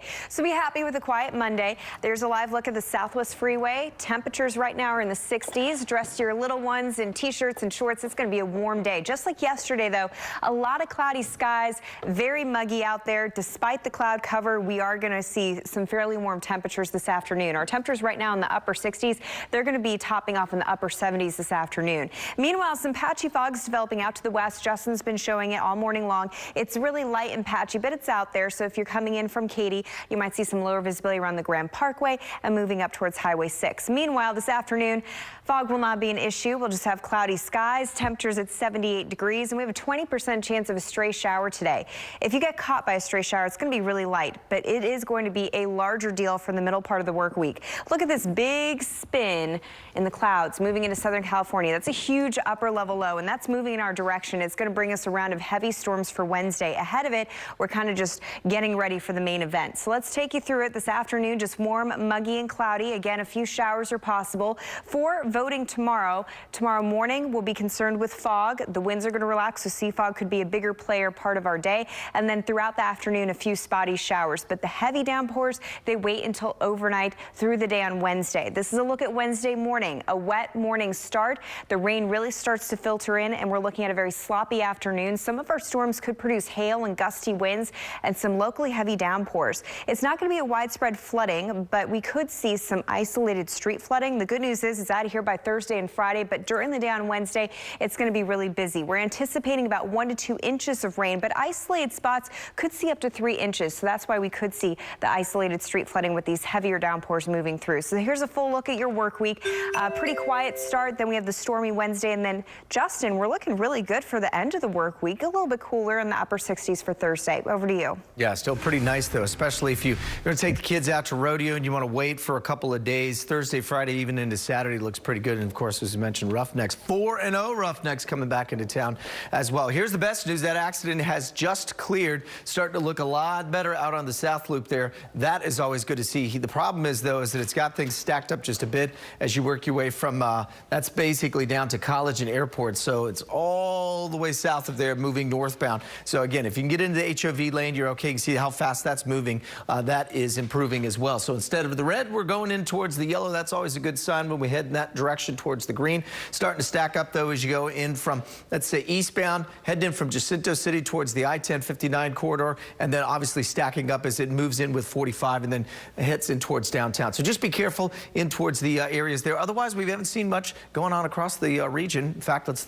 take a look at the entire loop. We're looking okay so far. A little bit of slow as you get out towards the Med Center there. And, of course, West Loop's going to start picking up as we get into the 6:30 and 7 o'clock hour. So drive times look like this. The improvement, 30 minutes coming in from Kingwood right now, 17 from Cypress. We've got 27 from both Katy and out towards Sugar Land, 16 minutes in from Pearland, and looking pretty good if you're coming in from LaPorte, guys. 225, no problems. Just make sure you stay safe out on the roads. We're looking at around 13 minutes. All right, thank you, Justin. The Vatican is getting ready to release its secret archives. Pope Francis says they include documents from World War II during the leadership of Pope Pius XII, who has been accused of failing to help save Jewish people during the war. The archives include hundreds of thousands of letters, speeches, and cables from 1939 to 1958. The chicken sandwich war of 2019 is over, and now there's a new battle brewing. The breakfast sandwich war. Channel 2's Maribel Aber live in New York, taking a bite out of this story. That's good writing. Hey, here's the good news, though, right? You can be a winner in this battle. I'll tell you how to score a free breakfast sandwich today. That's at Live at the NASDAQ Market site in Times Square. Back at 6:25, breakfast sandwiches are taking over, and that means freebies for you. But first, some good news from Wall Street. Even amid coronavirus concerns, let's check in with Maribel live at the NASDAQ Market site in Times Square. Good morning. Here's the thing, Owen, it was looking like a better day, but it's now looking like another volatile session on Wall Street. Dow futures had been higher much of the morning, but are now sinking and indicating a loss of about 135 points at the open of trading. They were up at like 237 about an hour ago. This after last week's dramatic sell-off on coronavirus fears. The Dow, NASDAQ, and the S&P 500 all fell 10% on the week. It was the worst week for stocks since the financial crisis in October of 2008. You can get free breakfast sandwiches at McDonald's and Wendy's today. McDonald's is calling today National Egg McMuffin Muffin Day and is giving away the sandwiches until 10:30 a.m. local time. You'll need to download the app and register an account, but no purchase is necessary. And Wendy's is launching its breakfast menu nationwide today. You can check the Wendy's app for coupons, including one for a free honey butter chicken biscuit. Owen and Haley, I'm bringing breakfast next Tuesday. I hope you like breakfast tacos, but for today in the markets, we could take something free. Yeah. Who in Texas would say they don't like breakfast tacos? Yeah, no kidding. And we love everyone who provides them, Maribel. We look forward to your trip for sure. Have a good one. All right, Mayor Pete calls it quits. Coming up, the Democratic field is shrinking right before Super Tuesday, what he said while throwing in the towel. And that accident is cleared on 610. That is nice at the southbound way as you get towards 45. Traffic starting to pick up as well. I've got your drive times, and we'll also talk about some issues as we head in towards downtown just a bit. Britta? And great to see dry roads. That is going to change over the next few days. Thankfully, this morning, though, quiet start to your work week. And we're waking up in the 60s. It's going to be a warm one. We'll talk about those afternoon temperatures coming up. Live from KPRC, this is Channel 2 News Today.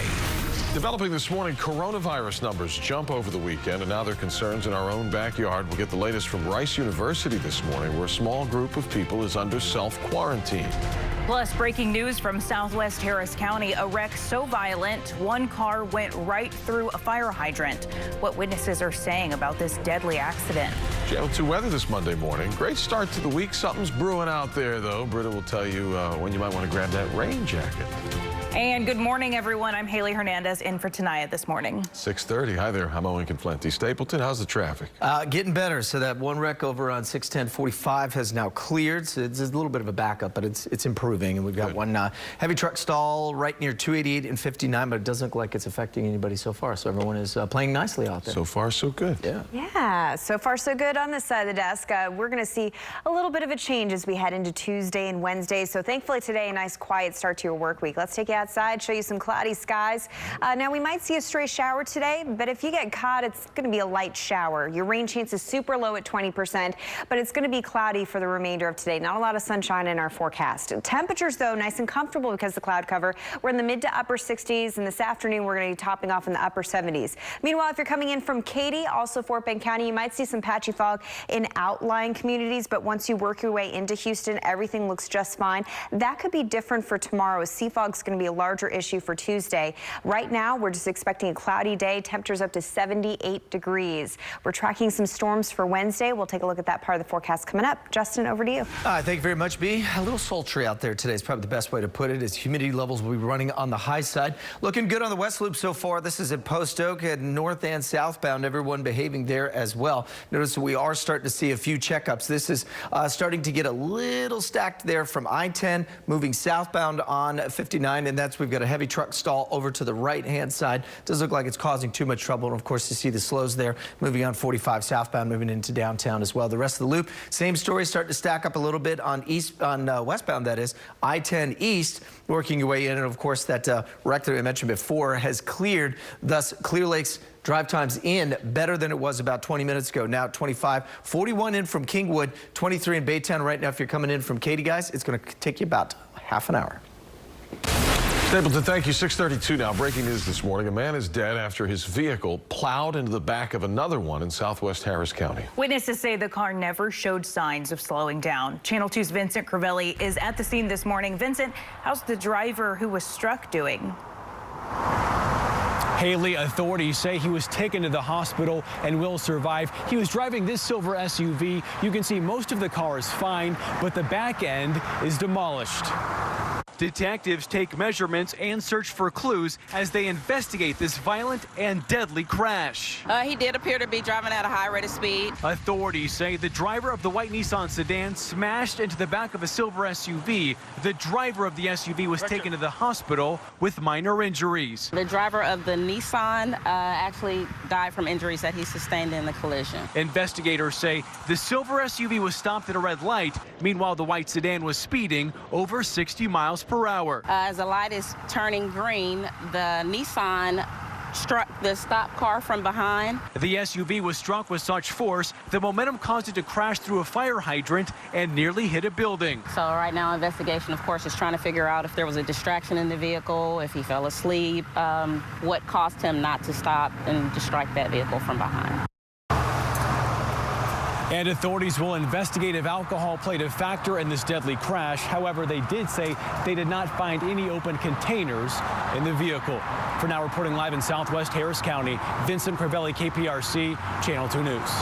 All right, thank you, Vincent. Breaking news out of East Houston. A man is dead after investigators say he chased down the guys who stole his truck and was killed trying to get it back.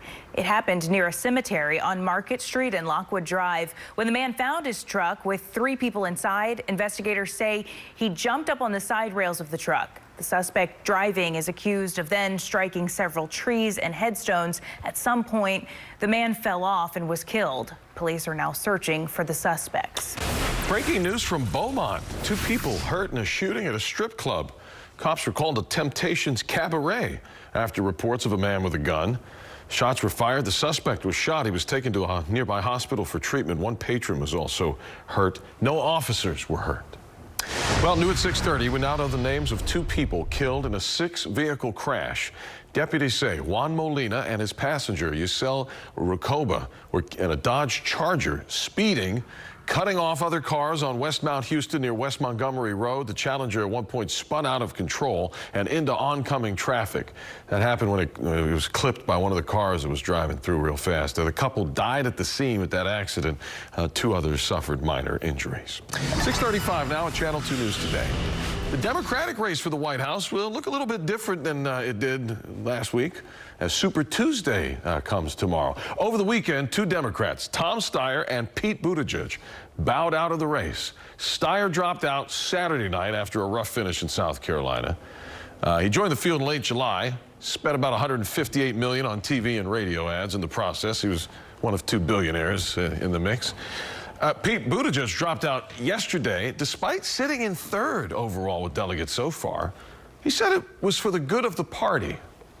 And so we must recognize that at this point in the race, the best way to keep faith with those goals and ideals is to step aside and help bring our party and our country together. Former Vice President Biden had a strong showing in South Carolina and now sits 2nd in delegates behind Bernie Sanders. He'll be in Houston today at 1 at TSU's College of Science. There are more reasons to vote tomorrow than just the presidential primary, too, by the way. A number of local and state races are also on the ballot. We've got a breakdown of those and why they're important at the politics tab of click2houston.com. The long-awaited Robert Durst murder trial is expected to begin today in Los Angeles. Durst is accused of killing his best friend 20 years ago to keep her from talking to investigators about his wife's 1982 disappearance. In 2003, he was accused of killing his neighbor in Galveston. He admitted to it, but claimed self-defense. Although found not guilty then, he was sentenced to prison for 5 years for evidence tampering. Testimony begins today in the Arkema chemical plant trial. Prosecutors say the company released toxic chemicals and put crews at risk after the plant was flooded during Hurricane Harvey. The criminal trial is against the plant as well as its top 2 managers. Now, this morning, Rice University is waiting for test results from the Centers for Disease Control. This after a university staff member may have been exposed to the coronavirus while traveling out of the country. That staff member now under self-quarantine, along with 17 others who had direct contact with that person. Rice says the researcher in question was never in contact with undergraduates and did not visit any classrooms since returning to Houston. Yeah, I'd really like the transparency. Some people are debating how much information they should, what college they're at, things like that. But I think to protect the privacy of people, if it's not super necessary, then we don't really need to know. Coronavirus concerns have also led to a major energy conference in Houston to be canceled. Sarah Week was expected to bring thousands of people to town, but now the event set for March 9th through the 13th is canceled due to fears of spreading the coronavirus. Visitors from more than 80 countries visit every year. Organizers say they hope to hold the event next year. Coronavirus numbers continue to grow worldwide. In the U.S., the number has risen to 89 with 2 deaths in Washington state. But that's just the start. With 88,000 cases worldwide and more than 3,000 deaths. South Korea and Italy are also battling to contain the virus. And Iran is reporting a new spike with 66 dead and more than 1,500 infections. Iran's death toll is now the 2nd highest, only behind China. As the threat of the virus spreading seems possible, health clinics across the Houston area are preparing. I went to American Family Care Urgent Care Clinic in LaPorte to find out the step-by-step plan they have in place if or when a patient shows up with symptoms. If a woman like this were to walk into AFC Urgent Care with a fever, coughing, and the travel history to imply coronavirus, Davita Hall says she would immediately meet them at the front desk and place a mask on the patient. It's important that she have a mask on herself and be the one to place it on the patient. You want to place the mask on correctly, and you also want it fitted correctly, because if it's not fitted correctly, then the particles are going to escape out into the air. This pretend patient wouldn't be allowed to sit in the waiting room. Doctors and nurses would walk them to isolation right away. And even though it's just a drill, not even I am allowed in the isolation room without the proper protection.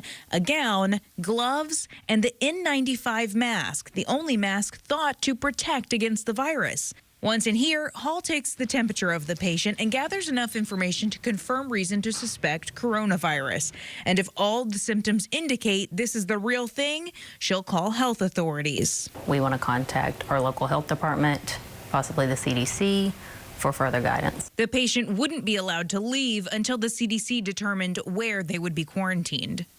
Now, the clinic tells me everything a patient touches that cannot be sterilized will be thrown away. Pens they hold, blood pressure cuffs. Now, that's not to say that the virus can be transmitted that way, but since there's not enough known about coronavirus and how long it could possibly live on surfaces, they're just taking all precautions. Better safe than sorry. 6:40, and Britta is here with our Monday weather. Good morning. Good morning. Not a bad start out there, but we are waking up to a lot of cloudy skies. Temperatures nice and mild in the 60s. You don't want to bundle up this morning because it's going to be a warm afternoon. Despite the fact that we are not expecting a lot of sunshine, our south breeze is going to pump in all that humidity. So kids need to wear shorts and t-shirts. A mild start to the day. This afternoon, as you pick them up, it's going to be pretty close to 80 degrees, upper 70s to just about 80. Stray showers are possible, so for pickup, it might be a good idea to have your umbrella just in case. But if you get caught, it's going to be fairly light. A different story, especially for Tuesday night into Wednesday. We have a large weather system in the forecast. It's going to bring in a round of heavy downpours and possibly some strong storms. Highlighted in yellow are west and northwest counties. That's a slight risk of severe weather, meaning that we could see a 5 to 10% chance of our thunderstorms on Wednesday, producing hail and gusty winds. I'll time everything out and let you know how much rain we're expecting during the middle part of the work week coming up. Justin, over to you. All right, thank you very much, Britta. So we've got problem number 2 we've seen so far this morning. This is a heavy truck stall, and unfortunately, right there, center lane. This is on the East Tex Freeway near Texas Avenue. So this is from folks coming in from Kingwood, for example, as you start to stack your way moving just south of Minute Maid Park. So that's going to be a bit of an issue. And at least they've got police have been out there at this point, so folks are starting to see that and they're moving out of the way. But notice that that stacks up and it goes all the way up towards Collinsworth Drive. So if you want to try to work your way over towards 45, again, that's going to get stacked up there as well. Either way, this is likely going to cause some problems as we continue to see those drive times stack up from Kingwood. Now 42 minutes, 33 in from Clear Lake. And right now, guys, from Sugar Land, we're talking about 32 heading into downtown. All right, thank you, Justin. A star Astro makes his return to the mound at last. Coming up, a long road to recovery. It's been for Lance McCullers. We'll show you how he did in his first time back on the mound at 6:42. A cancer. This morning, backlash against USA Gymnastics following word of a settlement in the works for victims of sexual abuse. 2 of USA Gymnastics' biggest stars, local Olympian Simone Biles and fellow Olympian Aly Raisman, blasted the plan online over the weekend. Raisman then sat down with NBC's Stephanie Gosk. Here's a sneak peek ahead of that, which is coming up on Today. I've been watching the gymnasts, and I'm really proud of them. I think that they are doing an amazing job. I am heartbroken that this is still going on for many reasons for the survivors, for the gymnasts competing. It's absolutely, it's just been dragging on for way too long, and it's just not right. An exclusive interview coming up after she called out USA Gymnastics in a tweet. Stop covering up. And she started listing the things she still doesn't know, like how the scandal began, who allowed it to happen, who tried to help, who knew but didn't. You'll hear more from Raisman coming up on Today. Disappointing news as we count down to the Summer Olympics. Three-time Olympic snowboarding champ Shaun White says he will not compete in the new skateboarding competition that's been added to the games this year. The Flying Tomato is trying to become a rare Olympian to compete in both the Winter and Summer Games. But on Twitter, he said the decision became less about going for skate and more about, am I willing to walk away from the snow, which he says he's not comfortable doing at this point. All right, 6:45 right now. Time to get a check of traffic and weather. All right, so we've got the one cleared on 610 and 45, but we've got a heavy truck stall on the East Tex. That's on 59 down towards Texas Avenue, and it's right in the center lane as well, of course, right? Wouldn't be on the left, wouldn't be on the right. Right in the center lane. Yeah, it's a big brontosaurus too, so it's going to take a while to kind of get that guy out of the way. So that's starting to stack things up. Thanks, Justin. At least weather's not adding insult to injury, so we're good there.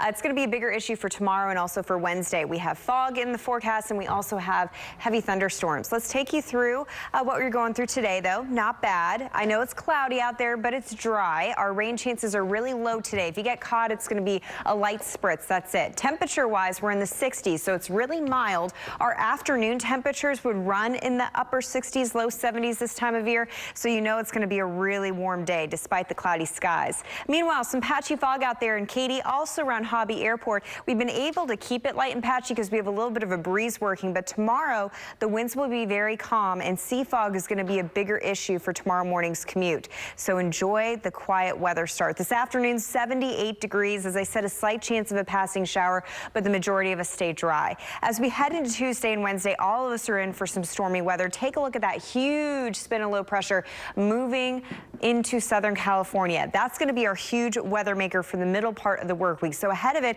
we're kind of just priming the atmosphere. We're moving in all that Gulf moisture, so it's going to be warm and muggy. Again, a slight shower not out of question. The similar conditions are expected for tomorrow. It's just that we're going to add in that threat of sea fog. A greater chance of scattered showers in the afternoon, but the majority of the rain is late Tuesday night into Wednesday. This is Wednesday morning. A wet start, so be prepared for a soggy morning commute. And a few of our showers on Wednesday, they can produce some heavy downpours, thunder and lightning. We also could see some hail and gusty winds. We're running about a 5 to 10% chance of seeing severe weather with our thunderstorms on Wednesday. The good news is it's a one-day event. Everything's out of here by Thursday and Friday. The rest of the work week looks a-okay. We're expecting about 1 to 3 inches of rain, so again, no widespread flooding, but we could see some isolated street flooding with the heaviest thunderstorms. So be on top of it and weather aware for Wednesday. There's a full look at your work week. Cooler and sunny as we head into the weekend. Gorgeous weather for Rodeo. Over to you.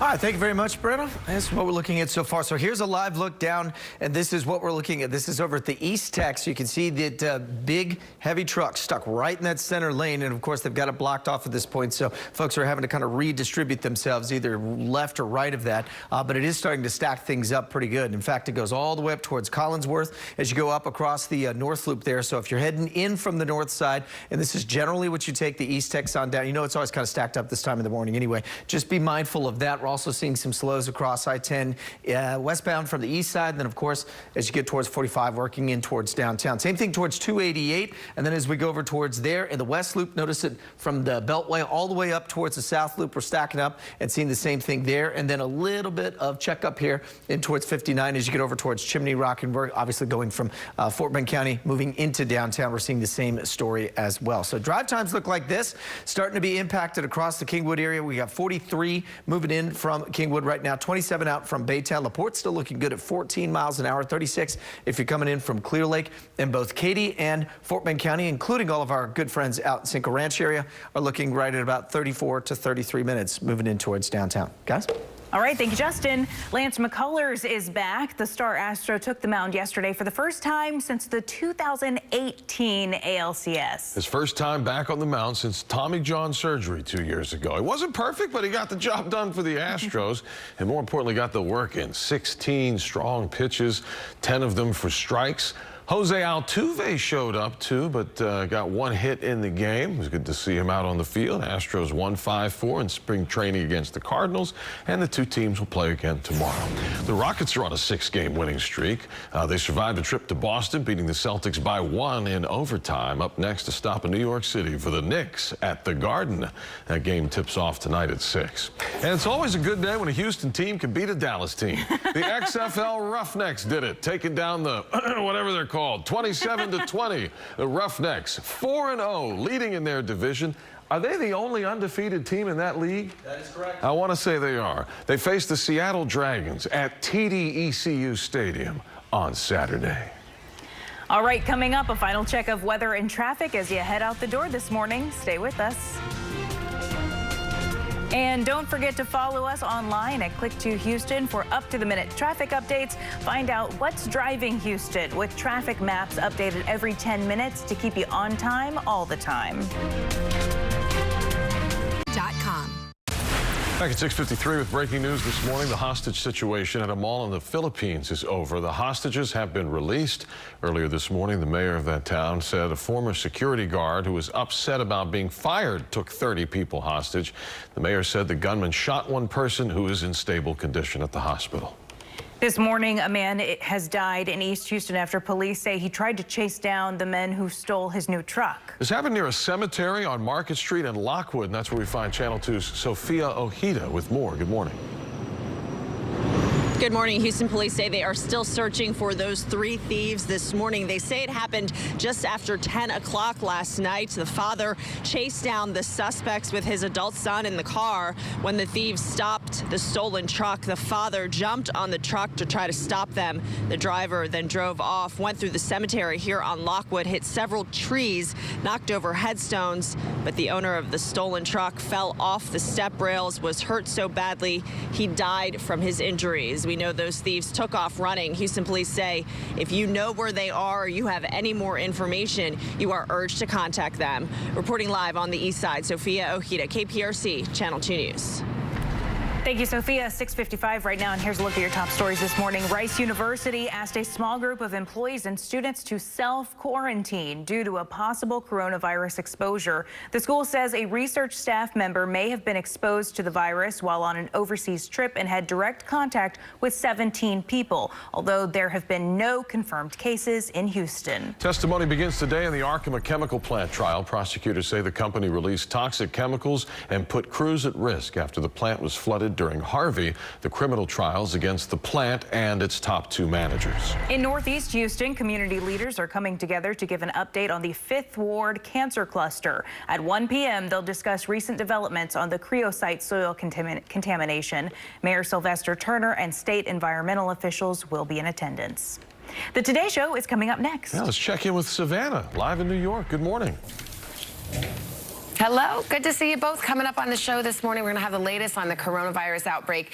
A new death has been announced, also new cases turning up in the U.S., particularly the East Coast. We're going to explore how the race to contain the virus is now impacting everything from vacation plans, car sales, dress sales, and the economy as a whole. Also today, Today exclusive, Allie Raisman voicing her disappointment and frustration over a proposed new settlement in the USA Gymnastics scandal. I know you guys follow that one closely. Those stories, plus Harry Smith's can't miss conversation with Mark Wahlberg on his new movie, his family, his faith. And Harry happens to be obsessed with one of Mark's films. So we'll get into all that when we see you bright and early on a Monday morning here on Today. Back to you guys in Houston. Very good. Lots to come. Savannah, we'll see you soon. Thank you. All right, guys, let's get you an update on what's happening with that heavy truck stall. Obviously still there, still the center lane, as I mentioned. It's a big one, so it is going to take a while for that to clear. That's on the East Tech Freeway at Texas Avenue. It's stacked up there all the way towards Collinsworth, basically up towards the North Loop. So if you take that route, if you can find an alternative, either cross over towards the Hardy or work your way down in through the neighborhoods as well. And Lyons Avenue might be a spot to take, and then you can work in towards downtown. Otherwise, we've got slows across the usual areas out to the West Loop as you get towards 288 and, of course, the Gulf Freeway as well. We'll keep a very close watch on what we're seeing. No more major accidents out there, which is good. But, of course, the drive times continue to stack up as we're getting close to 7 a.m. 39 minutes in from Kingwood, 27 from Pearland, 35 from Sugar Land. If you're coming in from the Woodland, it's going to take you right about 40 minutes. And it's a cloudy start to our Monday, but we are waking up to dry roads, and fog is not a huge contender. We're just tracking that light patchy fog. That's going to be a different story for tomorrow, so enjoy the quiet start. Temperatures right now are in the 60s. It's going to be a warm one, 78 degrees. Stray showers are possible, but rain is going to be a larger issue for Tuesday night into Wednesday. We are anticipating some strong storms, some heavy downpours. The good news is it's out of here for the end of the work week, and heading into the weekend, gorgeous weather for Rodeo. Yeah, looks like a good week. Banana cream pie day. There you go. It's almost a food day of some sort. Oh, you know it, baby. Sounds like a good Monday.